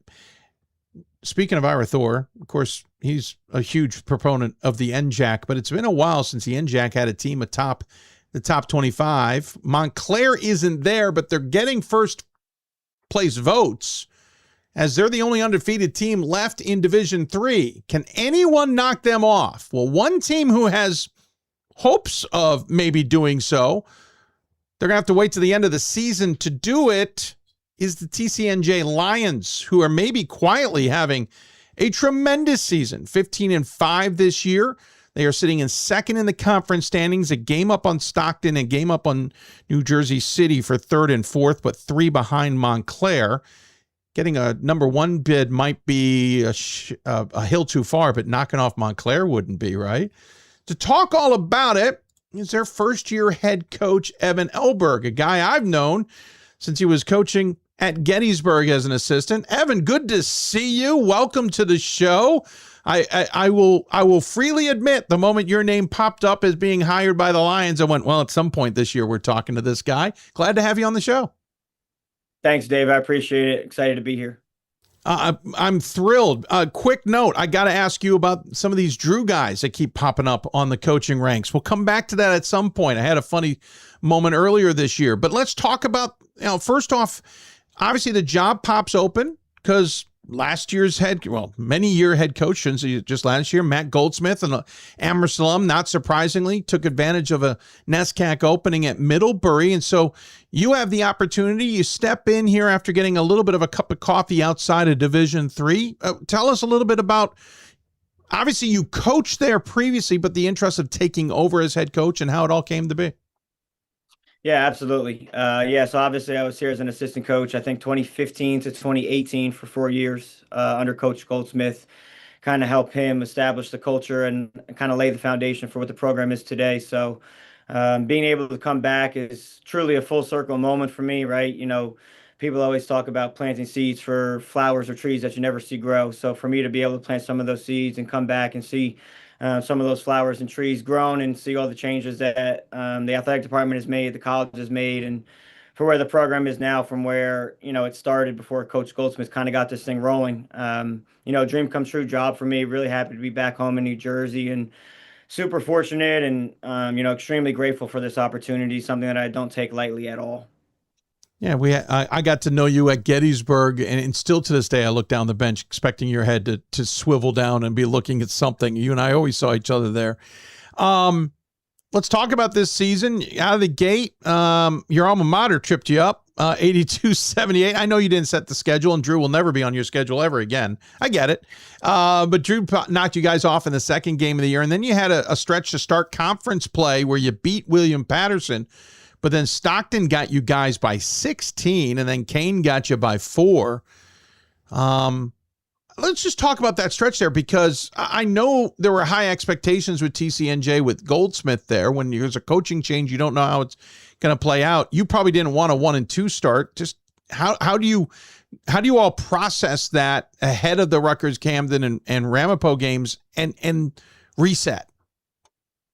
Yeah, absolutely. I think it speaks volumes to our league, the NJAC as a whole. On any given night, any team can beat any team. And especially going on the road to Stockton, it's always a tough place to play. And I think the coaches in our league do such a good job for preparing their teams to play really, really hard and know what their opponent does really well and try and take that away. No excuses down at Stockton. I don't think we shot it great, but they beat us up pretty good. Scott does a phenomenal job with them, and they were ready to go, and we just weren't. The Kane loss is a frustrating one. I'm glad we were able to get them back at their place about a week ago. We have really good leaders and really good upperclassmen that were able to really handle that in stride and go through the adversity. And I think it's actually made us better for it. Obviously, we would have liked to have those back if those are wins. Who knows? But I think it kind of humbled us a little bit and grounded us a little bit and brought us back to, let's not look too far ahead. Let's just be where our feet are. Let's continue to stack days. Let's have really good practices. Let's get back to being who we are, tough, gritty, scrappy. Obviously don't want to lose those 2 games, but I do think it kind of helped us get into the spot we are now. So try to use it as a learning lesson more than, oh man, right? So after the Stockton game, I'm going around the locker room, and before the season, we have our players kind of write down some goals for them, right? Some of the goals are winning an NJAC or making an NCAA tournament. And we just went across the room. We're like, what was your goal? Win an NJAC. Did we lose that opportunity to win that goal? No, right? So trying to just get their minds to, okay, let's bounce back. Let's take this in stride. Let's come out on the other side a little bit stronger, a little bit tougher. Certainly logical. Interesting enough, it was kind of this up and down start. I mean, you had a win over Wesleyan prior to that by 2 in overtime. You reset after the Kane game, got a win over Camden and Ramapo. You beat a pretty decent Denison squad. Then Emory said, well, thanks so much. We appreciate that. Beat you by nearly 30. You then get the holiday break. You come back, you get a couple of wins, and then Montclair in a tight one beats you by 4, and now you're on a 4-game winning streak. And you mentioned you got your revenge against Kane by 4. You beat Stockton in a double overtime thriller on a buzzer beater 84-82, and then you easily beat Ramapo. So it's been up and down, but to some extent, we're seeing this team's growth, right? We're seeing this program kind of evolve into what you expected from it, and them adjusting to you. You've got to be thrilled, especially in the 26 portion of the schedule and what you've done in the NJAC. Yeah, we're excited. There's still a lot of work to do. Don't want to look too far ahead. I think big picture for some of the teams here in the past, they were very heavy offensive team, right? Top 10 across the board in a lot of offensive categories. I'm grateful that I learned a ton from Coach Goldsmith on the offensive side of the basketball. I'm more of a defensive-minded coach, right? So I think some of those early practices, some of those early workouts, we had to kind of flip our guys' mindset where we're going to play fast and free and loose on the offensive side, but the defensive side is now non-negotiable, right? There's certain things that you have to do, that we have to do to put us in a position to win, and we're firm believers in toughness wins and defense travels. So maybe we're not going to hit shots one night, but as long as we can dictate on the defensive side, we can be tough, we can hold opponents to one shot, I feel like we're always going to have a chance to compete and be in close games. So that's kind of a change of mindset from teams in the past. And, we're super fortunate to have some incredible leaders that took that in stride. And, when I got the job, I called Matt Solomon and Nick Koch right away. And they're phenomenal kids. They're phenomenal leaders. And they were essentially like, Coach, whatever it is, we got your back. We got the locker room. We'll do whatever it is that you need us to do. And to have leaders like that, who are veterans, who are experienced, who have won an NJAC, who have won back-to-back 20 wins on the year and made back-to-back NCAA tournaments, a lot of that stuff is a lot easier for me as a first-year head coach. They do such a good job for us on a daily basis. And interesting enough, you're third in the nation in three-point field goal percentage defense, only allowing 25-9 from beyond the arc. You are 13th. I'm sorry, no, I missed one. 17th in defensive rebounds per game, to your point. And of course, I saw a lot of that at Gettysburg. Arguably, when you left, the defense wasn't as stout.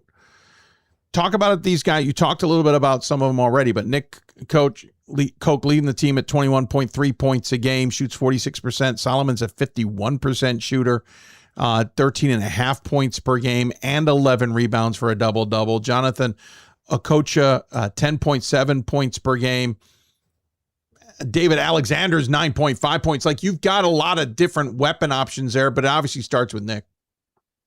Yeah, absolutely. Nick kind of makes us go. I think the best thing about Nick is he gets all these accolades, right? He's 1,500 points in scoring. He's second in all-time scoring, only behind Greg Grant, who played in the NBA. He's about to be second on the all-time assists behind Greg Grant, again, an NBA player. So all Nick wants to do is win.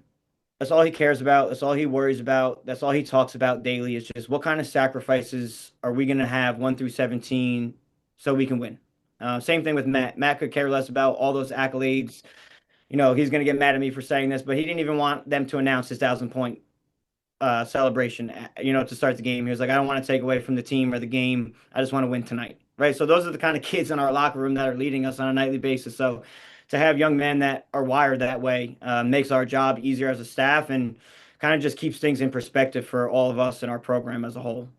The only disadvantage is Nick, Matthew, and Jonathan are all seniors. David's a junior. So, Evan, it's great in your first year, got all this talent, but you're going to be starting a little bit over next year once again.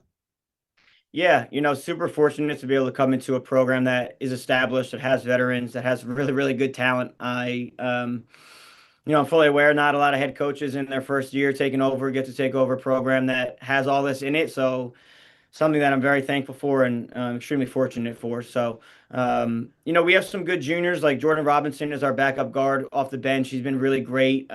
He kind of meshes with who I am as a person. Just he's tough, he's gritty. He wants to sit down. He wants to guard. He's a pass first point guard. Khalid Bakari has been great for us. He's a junior, will be a senior next year. And then, because we're so senior heavy right now, we have some juniors that can probably be playing, but I think our seniors are a little bit more advanced right now. But, I'm excited for some of those juniors who are maybe playing a different role right now to step into some bigger shoes for next year. We have mentioned Montclair a few times, and we've teased the segment of can anybody catch them? Montclair at 20-0 on the season, 13-0 in conference play. I don't remember the last time someone went undefeated in the NJAC, not counting COVID. I'm not going to go down that road. But what you guys played them to 4 at their place. I know it's 5 games away, and it's the final game of the regular season. So I'll ask it more generically. It'll be at your place.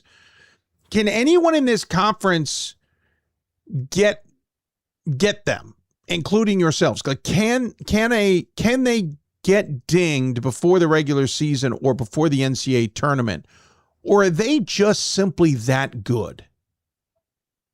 Yeah, they're a well-oiled machine. They're really, really good on both sides of the basketball. They really don't have a weakness or a flaw. They're super well coached and they play extremely, extremely hard. I don't think it's ever happened in the NJAC for a team to run the table. And obviously, this league has been phenomenal for years, right? NBA players coming out of it, some really great All-American players. It's really impressive what they're doing.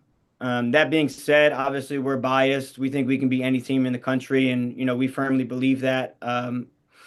It's something that I want our guys to firmly believe, and I know that they do. So yeah, I think we can get them. I think you have to play a perfect game against them, right? You mess up one switch, they're going to knock down a 3. You're loose with the ball, they're going to steal it. They do a great job in their press. They turned us over 25 times up at their place. So we obviously have to get that number way down and need to get a little bit better handling some of that pressure. I think anyone can get anyone in our league, and easier said than done. They're really good. They're ranked 3rd in the country for a reason. Obviously, they haven't lost a game, and it's amazing what he's been able to do there at Montclair, and obviously what he was doing at Moravian. Coach Potts does such a good job of getting them ready, and they're really good on both sides of the ball. You got to have a perfect game, and you got to really bring it, and they're not just going to give it to you, right? You saw that Stockton game, I'm sure. I forget the exact situation. I think Stockton's down 4 seconds left, and they end up losing that game. So a couple guys have been close. Stockton's been close. We've been close. But, they're really, really good. They're super talented, and you got to really bring it against them. Not to look ahead, because you have more important games. Obviously, you got Rutgers Camden coming up on Wednesday at home, then Newark on the road, then home against Rowan, then on the road against NJCU, then home against Montclair. What's the message to the team overall as you enter the last 5, trying to position yourself probably at best for a 2 seed in the tournament, and hopefully position yourself and punch a ticket to the tournament, NCAA tournament?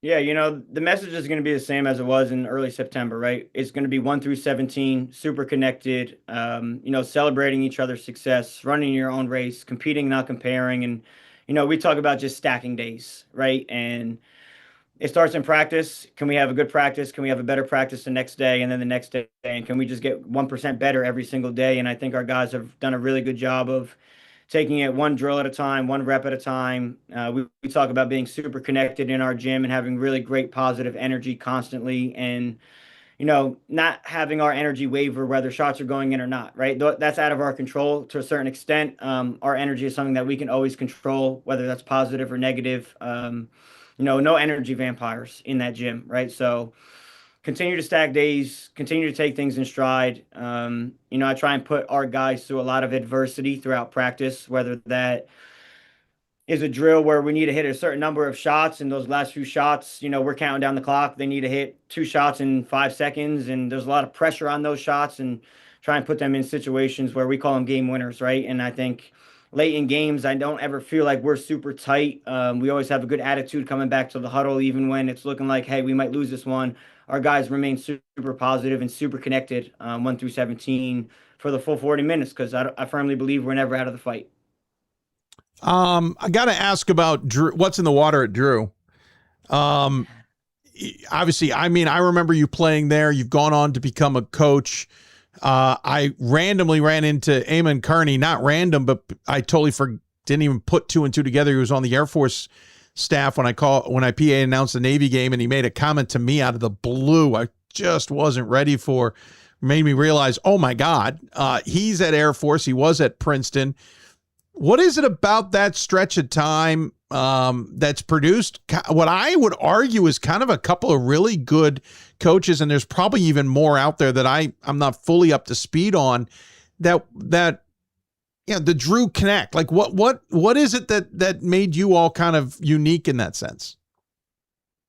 Yeah, it's a really great question. You know, Riley Collins played at Drew. He was a 1,000-point scorer. He's on the staff at Tennessee. You know, I'm a great buddy of mine. One of my best friends, Mike Mays, took over for Coach Keckler over at Moravian. And then Jason Chournier is in his first head coaching job too as well. So a lot of new first-year head coaches for us three. I really don't know what it is over there. It's funny that we're all in it now and Coach Keckler is out of it. Right.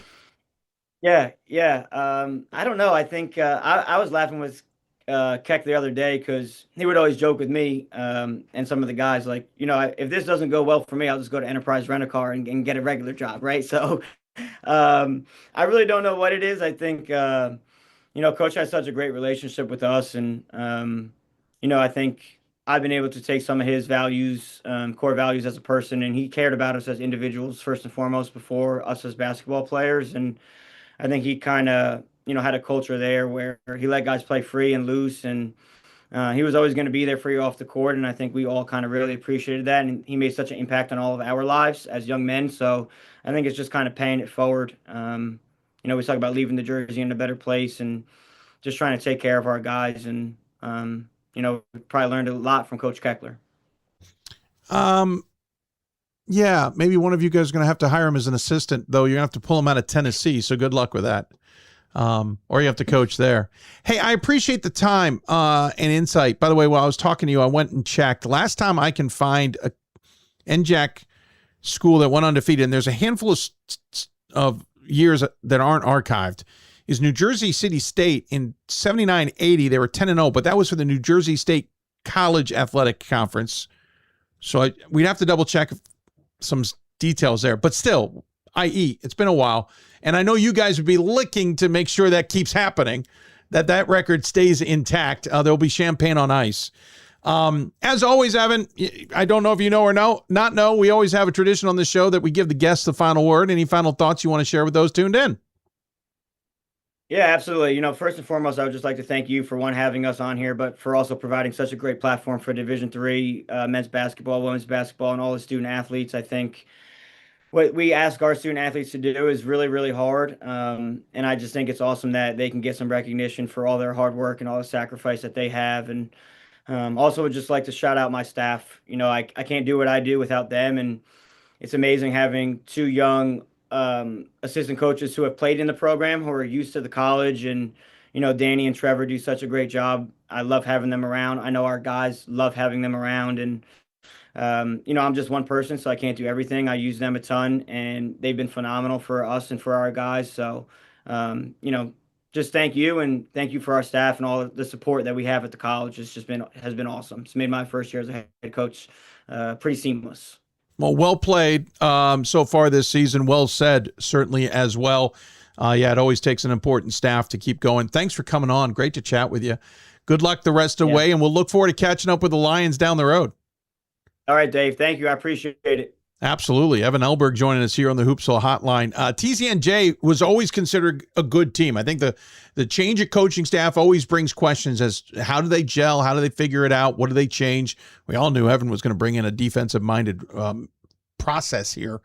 They've seemingly done pretty well, and they've got 5 games left in the regular season with Montclair at the end. This is a conference race worth watching and to see if Montclair can come out of it. But really, can TCNJ maybe emerge as another team to watch out of this conference, which in general isn't like last year where we had so many teams to make the NCAA tournament. I think this one's a little bit different, but maybe a little bit more fascinating.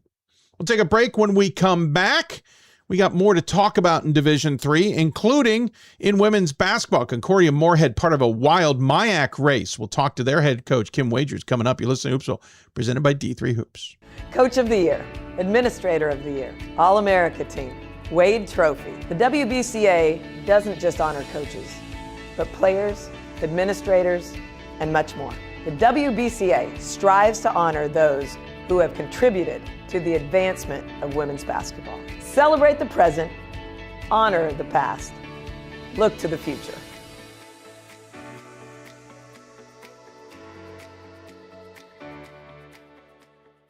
For the love of the game, but for those of us who are Division III student athletes, it's more than that, a lot more. Sure, the game is important, but as we work so hard to build both mind and body, it's more about team. That is why NCAA Division III teamed up with Special Olympics, and in giving the gift of sport to those for whom it seemed an impossible dream, we are working to make this a better world. Help us keep that dream alive. You can make a difference.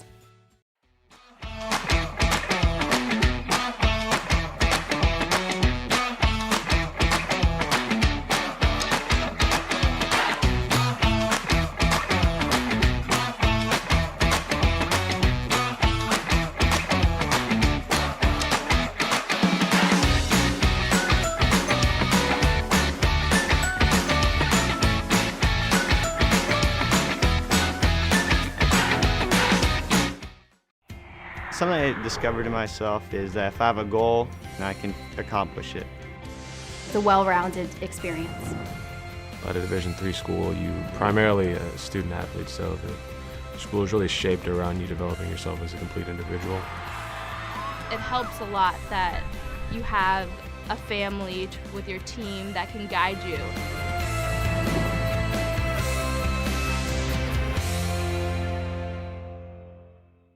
The National Association of Basketball Coaches is the nation's premier professional development and advocacy organization for basketball coaches at every level. The NABC strives to serve as the voice for coaches on national issues while advancing the core value of leadership, service, advocacy, education, and inclusion. To learn more about the NABC and to become a member, visit NABC.com and follow the NABC on social media at NABC 1927. That's NABC.com or NABC 1927 on social media. I believe sportsmanship is a mutual admiration and respect for your fellow competitors. We all go through a lot to reach the point where we compete against one another. It's important to realize that. So once we're finally on the field or on the court or on the starting block, we look at each other as fellow human beings and not just competitors. Being able to recognize the hard work that other athletes are putting in creates a more positive and inclusive environment. We've got more schools than Division I, more fans than Division II, and more upsets than March Madness. There's nearly 850 programs with over 11,000 games leading to 2 national championships. And we've been covering it all for over 2 decades. From Eastern to Occidental, from Puget Sound to Piedmont, from Southwestern to the University of New England, and from Hope to Calvin. Nobody covers Division III basketball like we do. We're D3Hoops.com at www.d3hoops.com. Coach of the Year, Administrator of the Year, All-America Team, Wade Trophy. The WBCA doesn't just honor coaches, but players, administrators, and much more. The WBCA strives to honor those who have contributed to the advancement of women's basketball. Celebrate the present, honor the past, look to the future.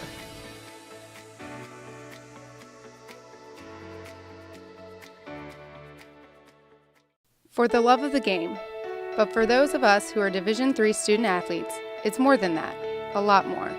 Sure, the game is important, but I did it again. I'm back on the air talking, and I didn't turn off the ad. I apparently have not had enough coffee, and I'm still jet lagged from Houston. No, that's not a thing. I'm work lagged. I don't know. Sorry about that, folks. I'm Dave McHugh. Welcome back. I was quickly putting a button on the NJAC. I just wanted to point out that their archives go back cleanly to 97, 98. They have a year they don't have in 96 and 97. I couldn't find any undefeated teams up to that point. I couldn't find any undefeated teams in NJAC men's basketball back to 86, 87.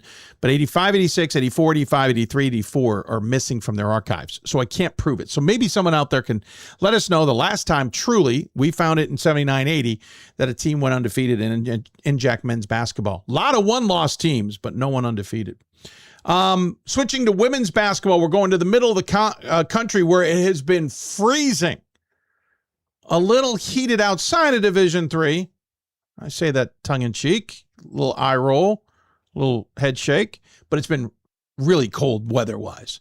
The other thing that's been heated has been the women's basketball race in the MIAC. Right now, Concordia Moorhead's on top. They're 16-3 overall, 10-2 in conference play. St. Mary's is sitting behind them at 9-3 in conference play.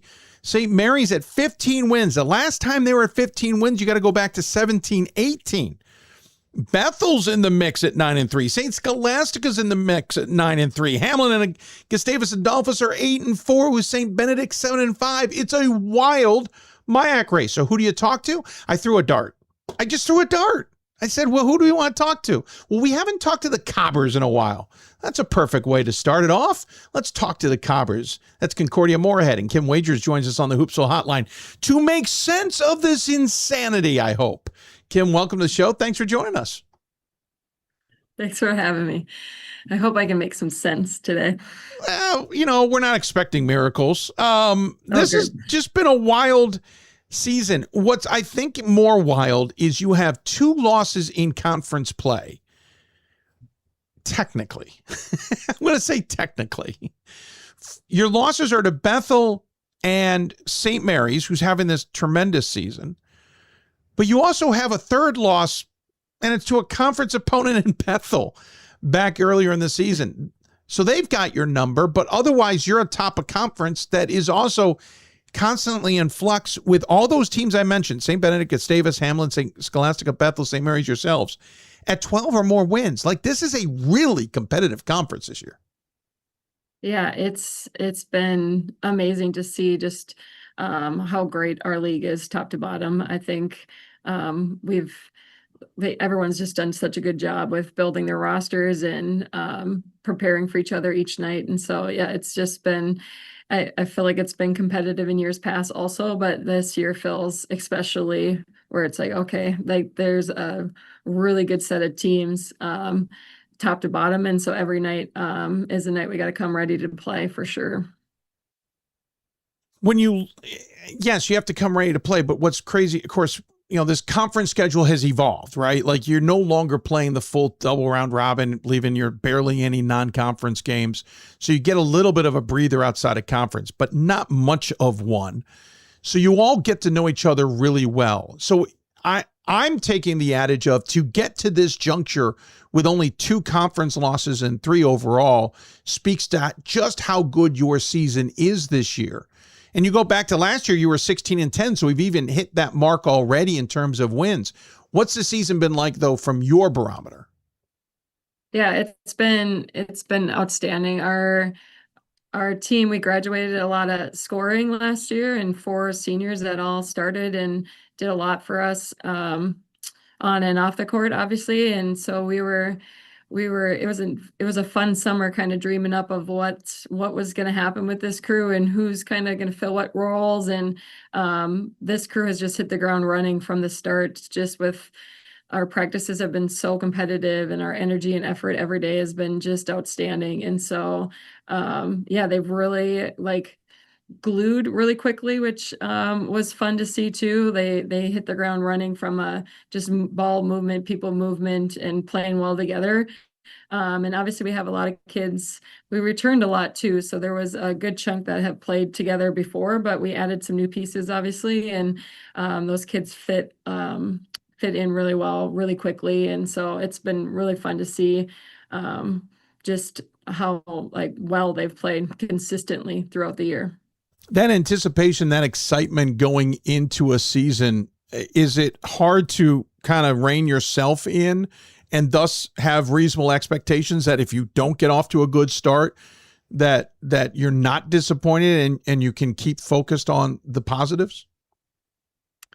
Yeah, I mean, I think especially at the D3 level, right, not having a lot of contact points throughout the summer and even into the fall, you get really, like, it gets really built up where you're like, okay, like I want to get these kids on the floor and see what we got. And so I think the coaches probably amp it up a little bit more than our players do. But I think just focusing like a little bit on the process every day, right? We're just trying to get better every day and not worrying necessarily about the outcomes is always how we approach each season. And so it's fun to get excited and get finally back into the gym and get to see what we have on the floor.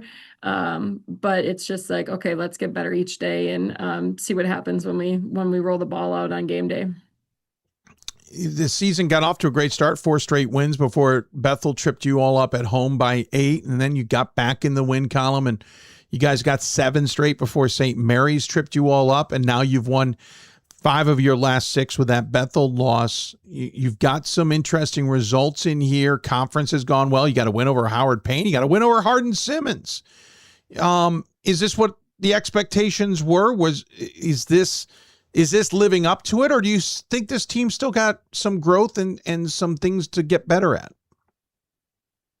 We for sure have some more growth. We're getting better each day. Our kids really practice so hard. It's unbelievable. You expect your teams to come in and work hard every day. And that's something each year you can walk into the gym thinking, but our crew has just exceeded expectations as far as how competitive our practice has been. We have a larger roster this year. And so, I think I've just been like pleasantly surprised with how competitive every single practice has been. And so we're still getting better. We still got some things to figure out and continue to grow at. And we've had some really good games, but I don't know that we've played our best game yet. And so if we can consistently show up with the effort that we have, I think we'll be in good shape, obviously, but I think there's still some things we can continue to grow. And we pride ourselves on having a pretty deep team as far as rotation. And so those are minutes and things that we always can get more out of too, right? Where we can always keep growing that depth and seeing kids off the bench give us a little lift is always something we're excited to continue to grow the entire season. So looking at this team, it's interesting dynamic. You're only scoring about 69 points a game, giving up 56. When I wanted to take a look at that, and I'm still kind of diving into it as it were, some of the things that stood out was, first off, you have a squad that is balanced not necessarily by senior leadership. You've got a sophomore, for example, in McHugh, who's leading the way. And then you have a couple of seniors who jump off the table in terms of stats. You look at Molly Muslin's a senior and Tara Jeffrey's a senior, but then it's back to a sophomore in GAC and a junior in Wheeldon. How is that dynamic play out? Is it immediate gelling and immediate glue with everybody, or did it take some feeling out?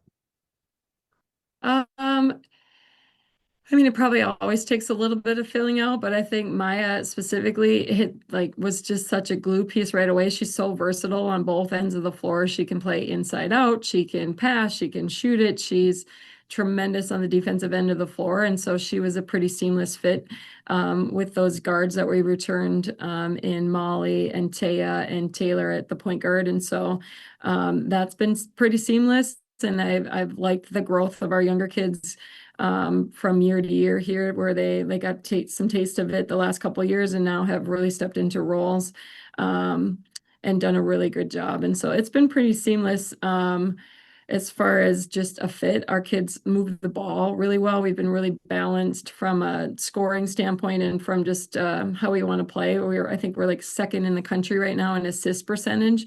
And that's something we focus on and really pride ourselves in making sure we get ball movement and people movement on the offensive end. And so that's been really fun. And that's been a buy-in from the top down, right? The seniors have done a great job of leading and just kind of showing this is how we want to play here. And the sophomores and freshmen obviously have done a great job of picking that up and following their lead. And so it's been really fun to see, and obviously coach too. If you're talking assist to turnover ratio, it's now 6, but these numbers change literally on a daily basis depending on people's results. Assists per game, though, is 11th in the nation. And then top 20 or top 50 in the nation in bench points per game, blocks per game, field goal percentage, which is 42%. What was the other ones I wanted to point out? Rebounding margin is 48th in the nation at nearly 7 per game. 54th in scoring margin at 12, almost 13 points a game, which is weird because the men's side, that's a top 25 thing. On the women's side, there's so many teams that are so good, the scoring margins get a little out of whack. 7th in 3-point percentage offense at 35%. That's the one that absolutely skyrocketed off the page to me. Your defensive 3-point percentage is 25.8. Your shooting percentage is 35.0. There are teams who would love to be shooting the floor 35.0 and be happy with that. And you're shooting from the floor 42%. That feels like the big weapon. Yeah, I mean, we really try to play inside out and get the ball moving side to side. And I think obviously we have kids that can knock it down when they get shots that are in rhythm within our system. Taya and Molly both are 2 seniors who are just shooting the heck out of the ball from the perimeter. And so we don't take a ton of volume threes, but we're taking really good ones when we're getting them. And then obviously they're making them. So that helps. And Maya and Kaya, Jake, our sophomore, and Wielden, our post players are doing a really good job of holding down the fort on the block and really pinning hard and making sure that they're drawing attention so that we get our guards opened up on the perimeter. And so, yeah, they've just knocked them down. That's really fun to see. Really fun to see the ball movement, and then just kids filling roles, right? It's like, all right, our guards need to knock down shots when our post players are drawing attention, and they've done that all year very consistently. So we talk about Taya and some of the other players who are seniors, but for the most part, this is somewhat of a young team. You've got 4 seniors and you've got 4 juniors, but you got a whole host of sophomores and freshmen, as we already talked about. They're already contributing in some significant ways, and you're still having this tremendous of a season. This is one of those that can help solidify the expectations of the program moving forward. This is a program that feels like you've been working to get it more consistent, and it's gotten better, right? 22, 23, 22 wins, 23, 24 season. It was 20 wins, back down to 16 last year, and we're already at 16 now. It feels like you got to have kind of roster, what's the word I'm looking for? Roster design like you have it now. So does it feel now like you've really got the bedrock and you're now growing on that bedrock? Yeah, for sure. I think that the alumni that have played here the last 5-6 years really set the tone for us, and getting us to the point where we got to that 20-win season, or we got to the NCAA tournament 2 years ago. And I think last year we probably all felt we maybe underachieved with the crew that we had back.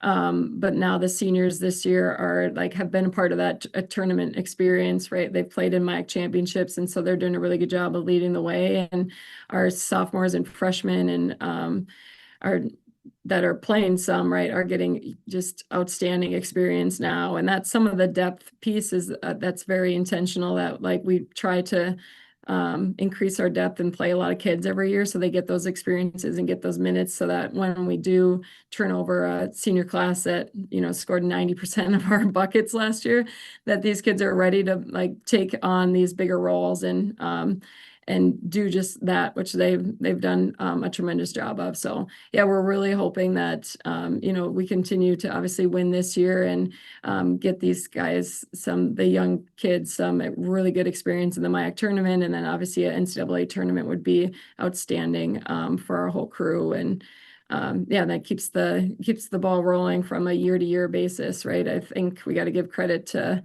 my assistant coaches on the recruiting. We've really landed back to back, right, when we're building recruiting classes. And so that definitely has helped us as well.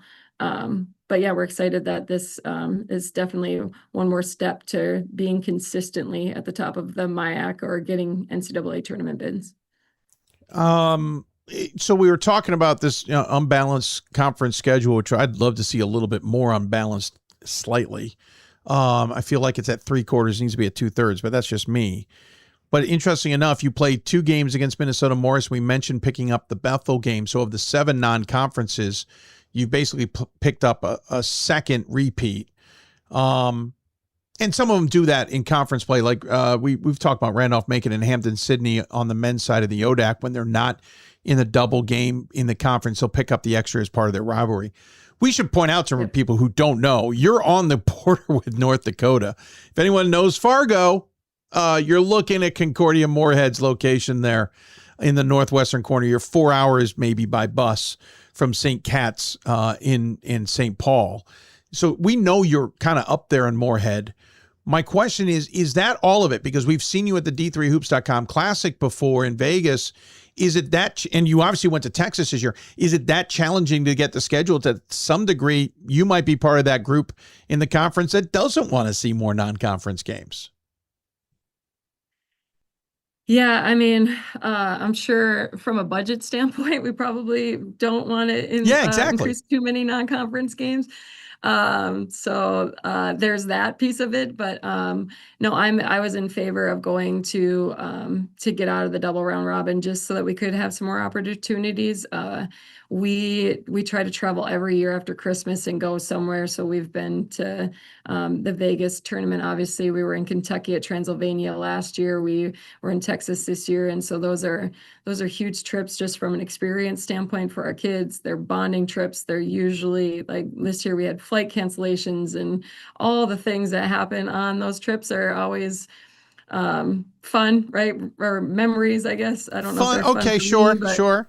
they're memories for the kids. And so, but those are like really great opportunities to get out and play nationally ranked opponents and people outside of our region.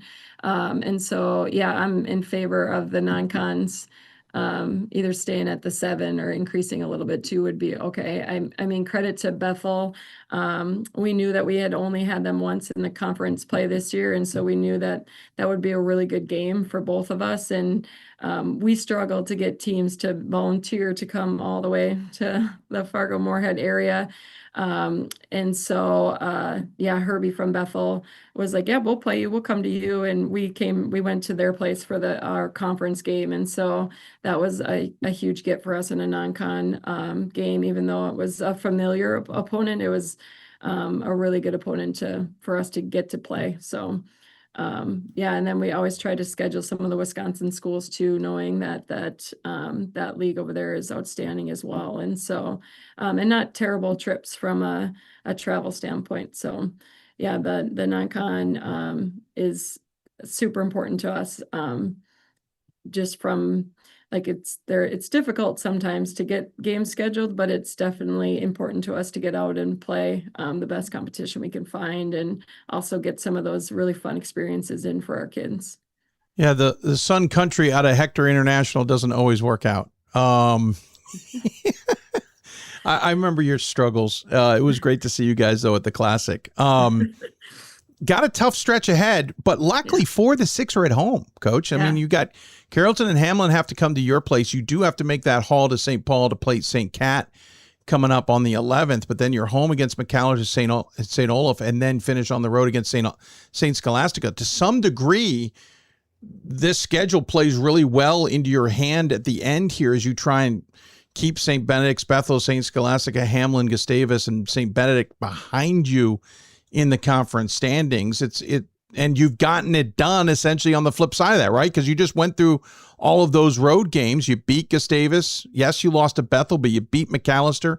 You beat St. Mary's. You beat Carrollton. I'm sorry, St. Mary's got you. Carrollton, et cetera, on the road. So this is working out well. You just got to now take care of business.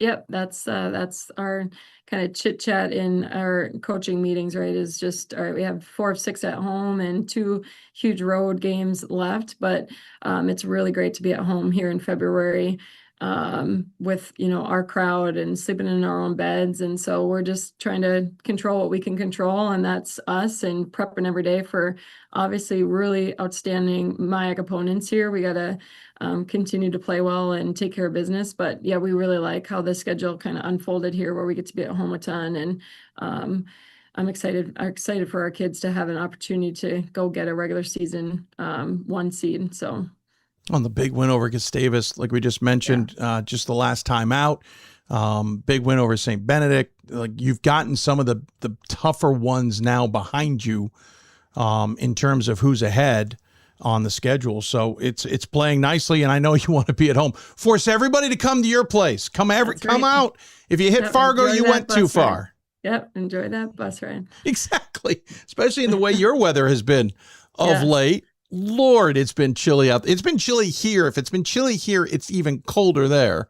Kim, I appreciate the time. I know you got better things to do, so we'll let you go, but thank you so much for the insight. Congratulations on just a tremendous season in just a wild MIAC at this juncture. I know there's a lot left, so we'll let it be. But what I will ask you is the final word. Any final thoughts you want to share with those who may be tuned in? Well, a huge shout out to my coaching staff. Obviously, they're the reason we're here. And so Coach Wing, Porter, and Allie do a tremendous job and help me a ton. And then to you two, obviously, like, the coverage is awesome, and we really enjoy all that you do for the D3 athletes around, especially as females, right? We really appreciate getting the coverage and you inviting us on. And then if you're in the Fargo-Moorhead area and want to brave the cold, we do have 4 home games coming up. So I keep trying to get people to come out and watch us play. I think we're a fun crew to watch, and there'll be, obviously, the MIAC race is super tight, and there's a lot of good teams. And so there should be some really good games played here in Moorhead the next 2 or 3 weeks. So get out and watch us play, please.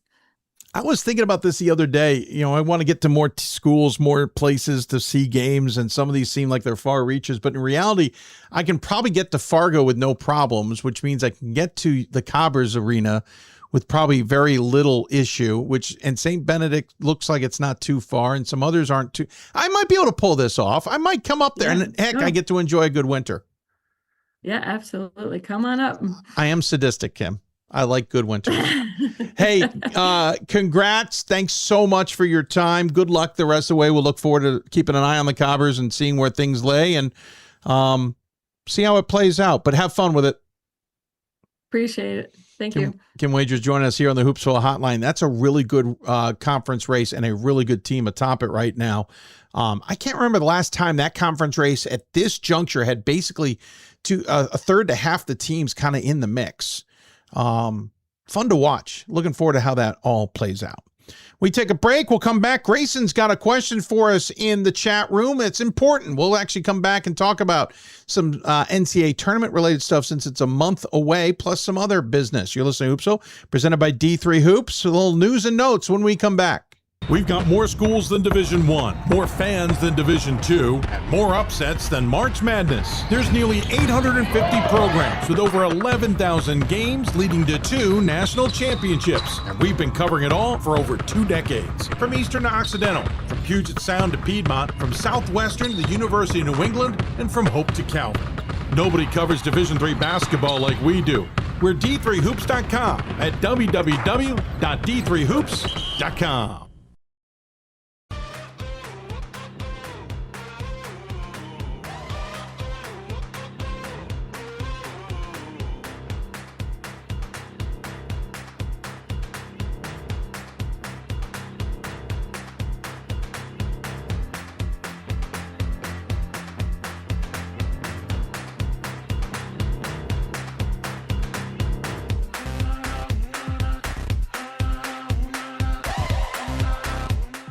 The National Association of Basketball Coaches is the nation's premier professional development and advocacy organization for basketball coaches at every level. The NABC strives to serve as the voice for coaches on national issues while advancing the core value of leadership, service, advocacy, education, and inclusion. To learn more about the NABC and to become a member, visit NABC.com and follow the NABC on social media at NABC1927. That's NABC.com or NABC1927 on social media. It's on us to stop sexual assault. In any way that we can.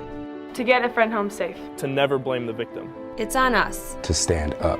To make our community safe for all. It's on us. It's on us to look out for each other at parties. It's on us. To be more than just a bystander. To step up and say something. It's on us, all of us, To stop sexual assault. Learn how and take the pledge at itsonus.org.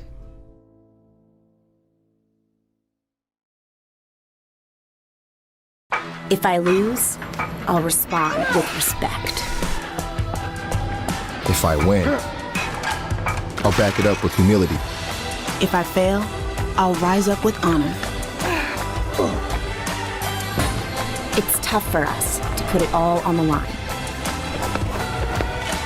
Don't undo my hard work with poor sportsmanship. Respect. It's the name of the game. Coach of the Year, Administrator of the Year, All-America Team, Wade Trophy. The WBCA doesn't just honor coaches, but players, administrators, and much more. The WBCA strives to honor those who have contributed to the advancement of women's basketball. Celebrate the present, honor the past, look to the future.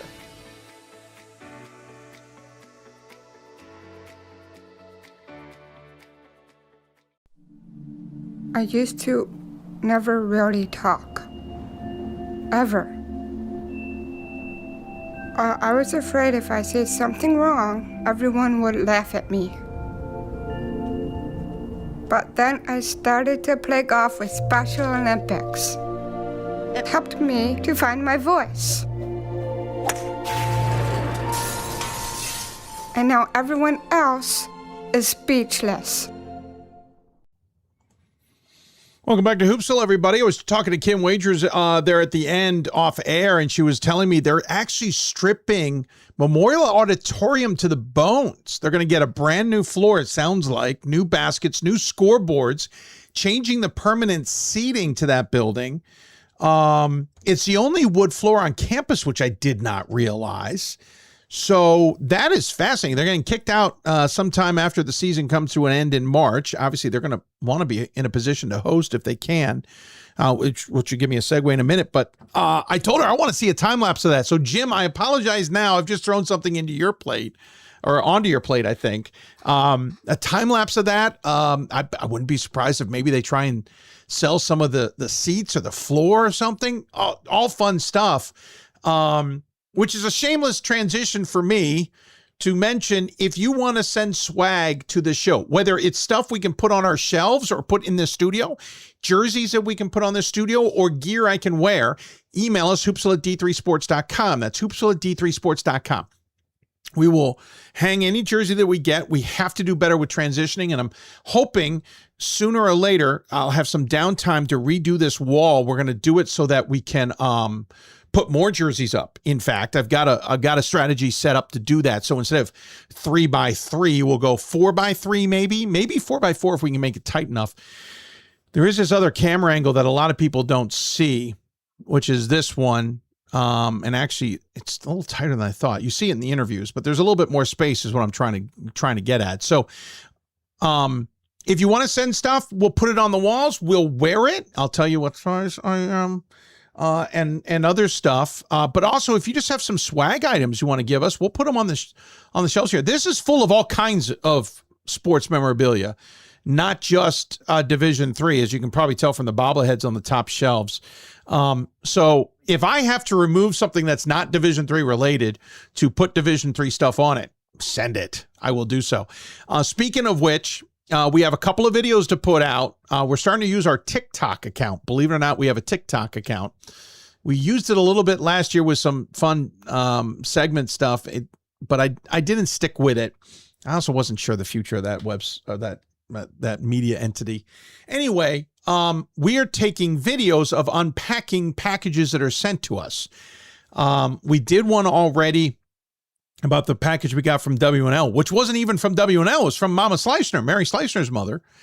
We will do another because we have a package from Merchant Marine women's basketball. And then a former athletics director in this region dropped by the house and gave me some old school stuff So I know what that is, but we'll still do an unpacking of that, quote unquote, an unpacking of that. I think you might get a kick out of that one. So those are coming up. I've been told by other institutions that they're going to send us stuff. When those arrive, we'll do those videos as well. So you'll get a chance to see those unpackings. Looking forward to that. And again, I'm wearing an NYU shirt because they're at 80 wins on the women's side. Men are playing pretty good basketball. They were in the top 25. I should never assume they're still there because my brain always goes bump in the night. Yeah, they're sitting at 25th. They fell 3 spots. We should point out on the men's side, WashU re-entered the poll, Stevens Point re-entered, La Crosse re-entered, and Trinity re-entered. My top 25, buymeacoffee.com/Hoopsville. You'll see it later this week, probably either late tonight or tomorrow. And you'll get to watch the live top 25 double take show. Ryan Scott and Ira Thor on the men's side. I haven't had a chance to check my messages, but I know Riley Zayas on the women's side, possibly Pat Coleman. But I'm wearing the NYU shirt because they're at 80 wins on the women's side and could get that 81st on Friday, could get the record breaker in Division III on Sunday. And so I figured I'd wear it. But if you have swag that I can wear, I'll wear it. Whether it's a polo, I wore my Eau Claire one on the way home from the airport or way home from Houston the other day because it's so comfy to wear on a plane. A pullover, a quarter zip, a sweatshirt, a t-shirt, a long sleeve shirt, whatever, we'll wear it. Hats don't tend to be worn on air, but we'll find a place to put hats too. But email us, hoopsville@d3sports.com. That's hoopsville@d3sports.com. All right, so Grayson had a question for us in the chat. Quick, though, Dice Canton says, after listening to Concordia Moorhead women's basketball coach, I just uploaded the MIAC Sports Network app on my Roku TV. The MIAC Sports Network is on Hudl. You're right. So it's fun to watch. For those who are concerned about paywalls, MIAC Sports Network is free to watch. You're right. That's why I've been enjoying watching some MIAC races. Grayson asks, I have a question to ask on the show for you. Who gets to host in March for the Division III women's basketball tournament? Well, Grayson, and this is for those of you who are part of Division III, you know this answer, but for those of you who aren't, it is on campus until the Final Four. So the first weekend, you'll have 16 hosts, right? Yes, right? Yes. Sorry, doing the math. 16 hosts hosting a pod. So there'll be 4 teams there in totality. 3 not obviously from that area, and then the host. And then the second weekend, you'll have 4 hosts who are hosting another pod. And then the winners go on to the championship weekend. Nobody hosts the championship weekend. It's a neutral site host, which is in Salem, Virginia this year at Roanoke College once again. The 16 are decided primarily on who are the top 16 ranked teams in the NPI with caveats. The caveats being we can't just have all 16 hosts. We can't afford it as a division. So there are rules that they try and make the pods as best they can of teams that can get to that host within 500 miles. It has to be under 500 miles. That's considered a bus trip.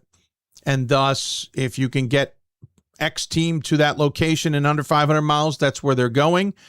There are going to be occasions where we need flights. The winner of the Northwest Conference, whatever happens in the SCIAC, teams in Texas tend to be the easy ones that have to either have to be flown or people have to be flown to them. I don't see any reason that the Northwest Conference would have a pod. I have not looked at the numbers. Scott Peterson knows this better. This is where I start focusing more on the numbers is this time of year. There's a chance that the SCIAC could, but the men, right? Hold on. Men have priority the opening weekend. So let's give an example. I'm not sure this is accurate, but both Claremont Mud Scripts in California are in a hosting position. Well, the men will have a chance to host the opening weekend. The women would be sent on the road. You can't have 2 hosts, 2 genders hosting at the same time based on the rules. So we develop an odd and even situation. In even years, the men have first rights in the first weekend, women the second weekend. In an odd number of years, the women have first rights in the first weekend, the men in the second.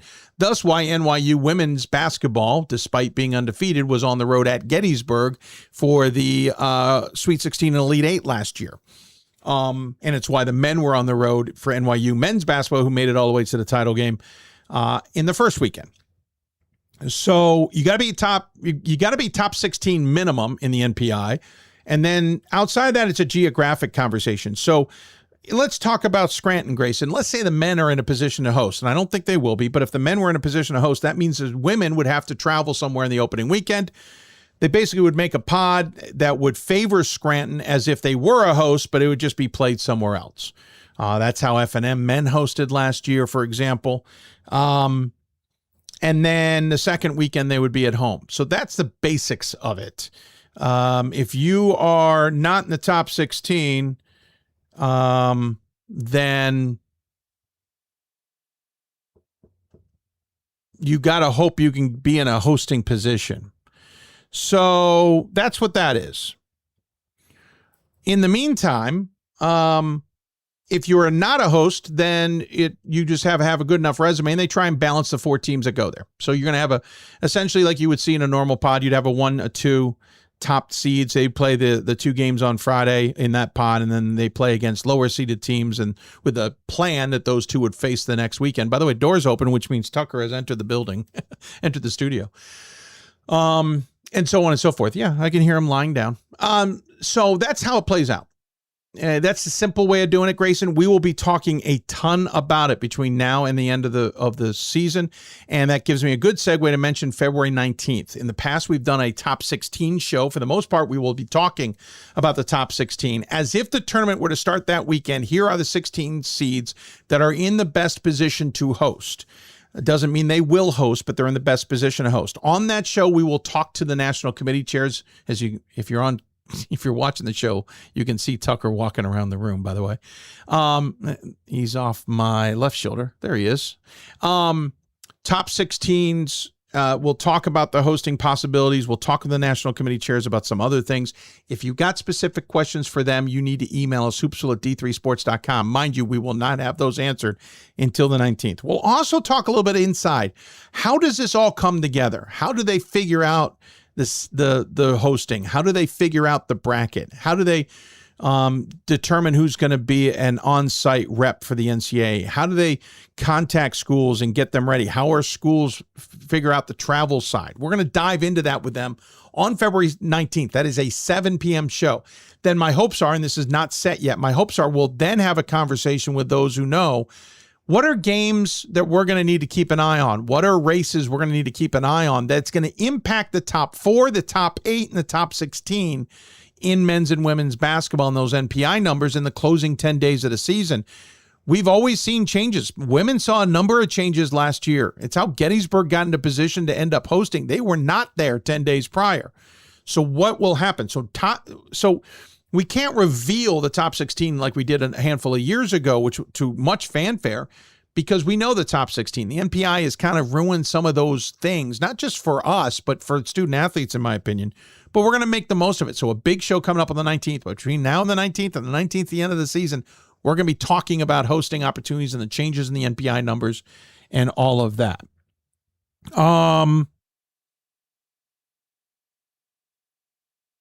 So in the meantime, I'm seeing some news coming out. I wasn't expecting it, but we're hearing there is some news that be coming out of the Mid-Atlantic where we are basically going to be losing an athletics department.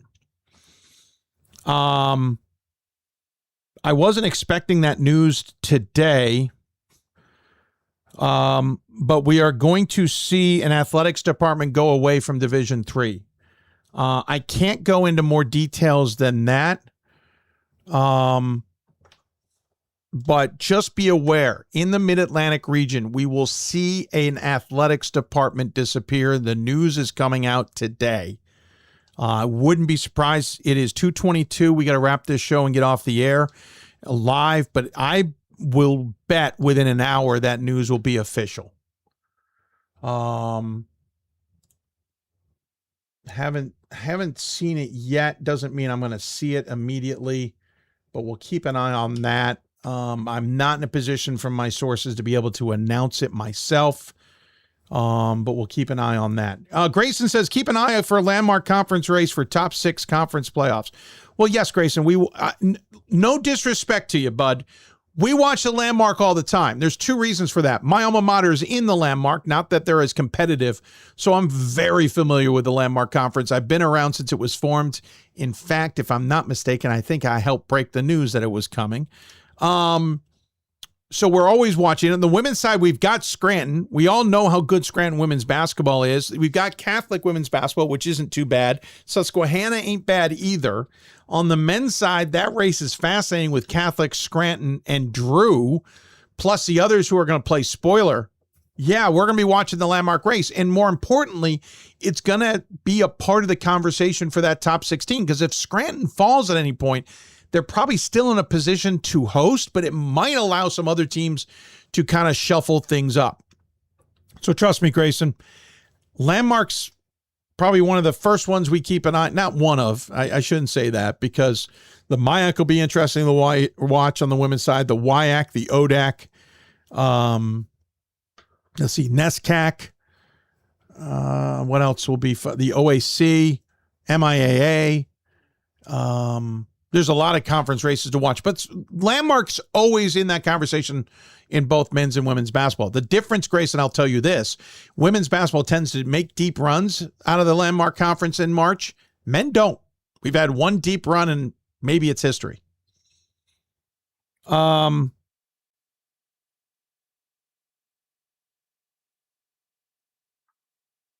That's all I've got. I'm watching some news from sources. So again, news coming. We can't release now, but it is coming.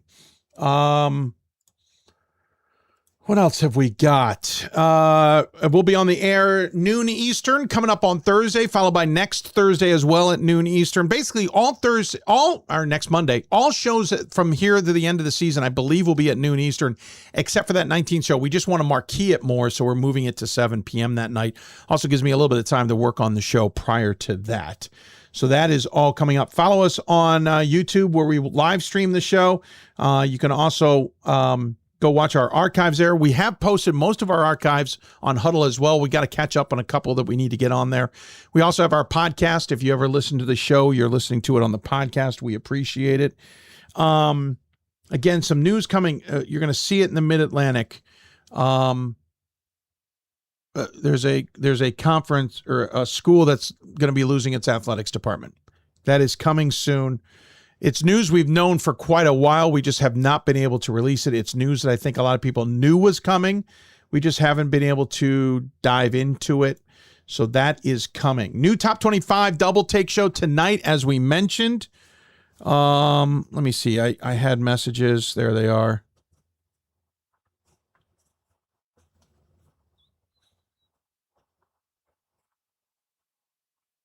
What else was there? I thought there was something else. But anyway, Top 25 Double Take tonight. Again, that's for Hoopsville members. So you got to go to buymeacoffee.com/Hoopsville to be a member of that. Sign up for role player or higher to become a monthly player. Again, you can buy me a cup of coffee, but go below that for the monthly subscriptions. And you'll also get my Top 25 ballot as a result of that. And some other efforts that we're close to having done. Some other stuff. I'm hoping by Thursday I've got a bunch of stuff done. I do have a busy Wednesday ahead of me, so it may have to be to Friday. But I'm hoping to have a bunch of things added to that buymeacoffee.com site so that you guys can take advantage. Help us continue to do the work that we do covering Division III sport. And I think that's it. I mean, we had such a crazy week. It is so hard to recap everything that took place during the week. Especially the weekend. We tried to do at the top of the show with a top 25 recap, and that took a while. There was so many results. And it's going to continue because we're in this point where the conference, if you're not familiar, and you probably are, we get to the second half of conference play. Everybody has seen each other at least once. Some of those games you're now having to go play on the road if you're a top team. And there's a ton of film out now. You're dealing with injuries. You're in the grind of the season. Some teams can get a little bit into the lulls and just kind of slow down a little bit, or get unfocused is a better way of saying that. And so as a result of that, you get upsets, and it's the teams that rise above that. If anything, I'd be worried if I'm Montclair and NYU going undefeated to the end of the season, because you haven't had something that kind of refocuses you going into the NCAA tournaments. I think if NYU gets through this weekend, staying undefeated to the rest of the year is not a surprise. The question will become, can they get through the NCAA tournament unscathed? And I think that becomes more of an unknown. They've got a really good team, but they're not, and they were dominating the early parts of the season, but the conference has kind of exposed some things.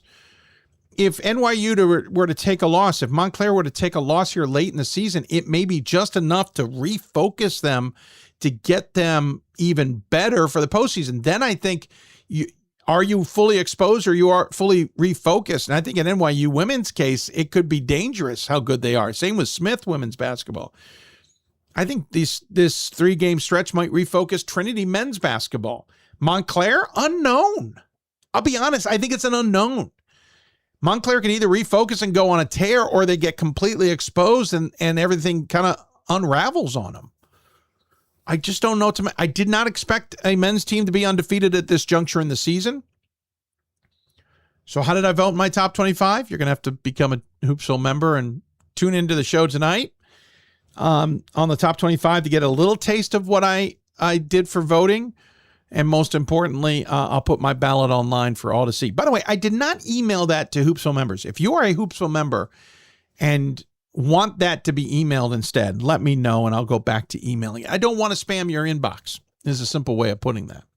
Again, if you want me to wear your garb, you want to put something up on the walls here for the jerseys, or you got some swag to send us, email us hoopsville at d3sports.com. That's hoopsville at d3sports.com. I'd be more than happy to have so many jerseys and hangers. We do need hangers. We do have an Amazon shopping list. If you go to our website, you'll see it. To have to rotate this every week or every show. That's a good problem to have. But again, we have an Amazon shopping list. It is on our show pages. I'm pretty sure. I say that now, not having looked at my show page in a bit. Let me see here.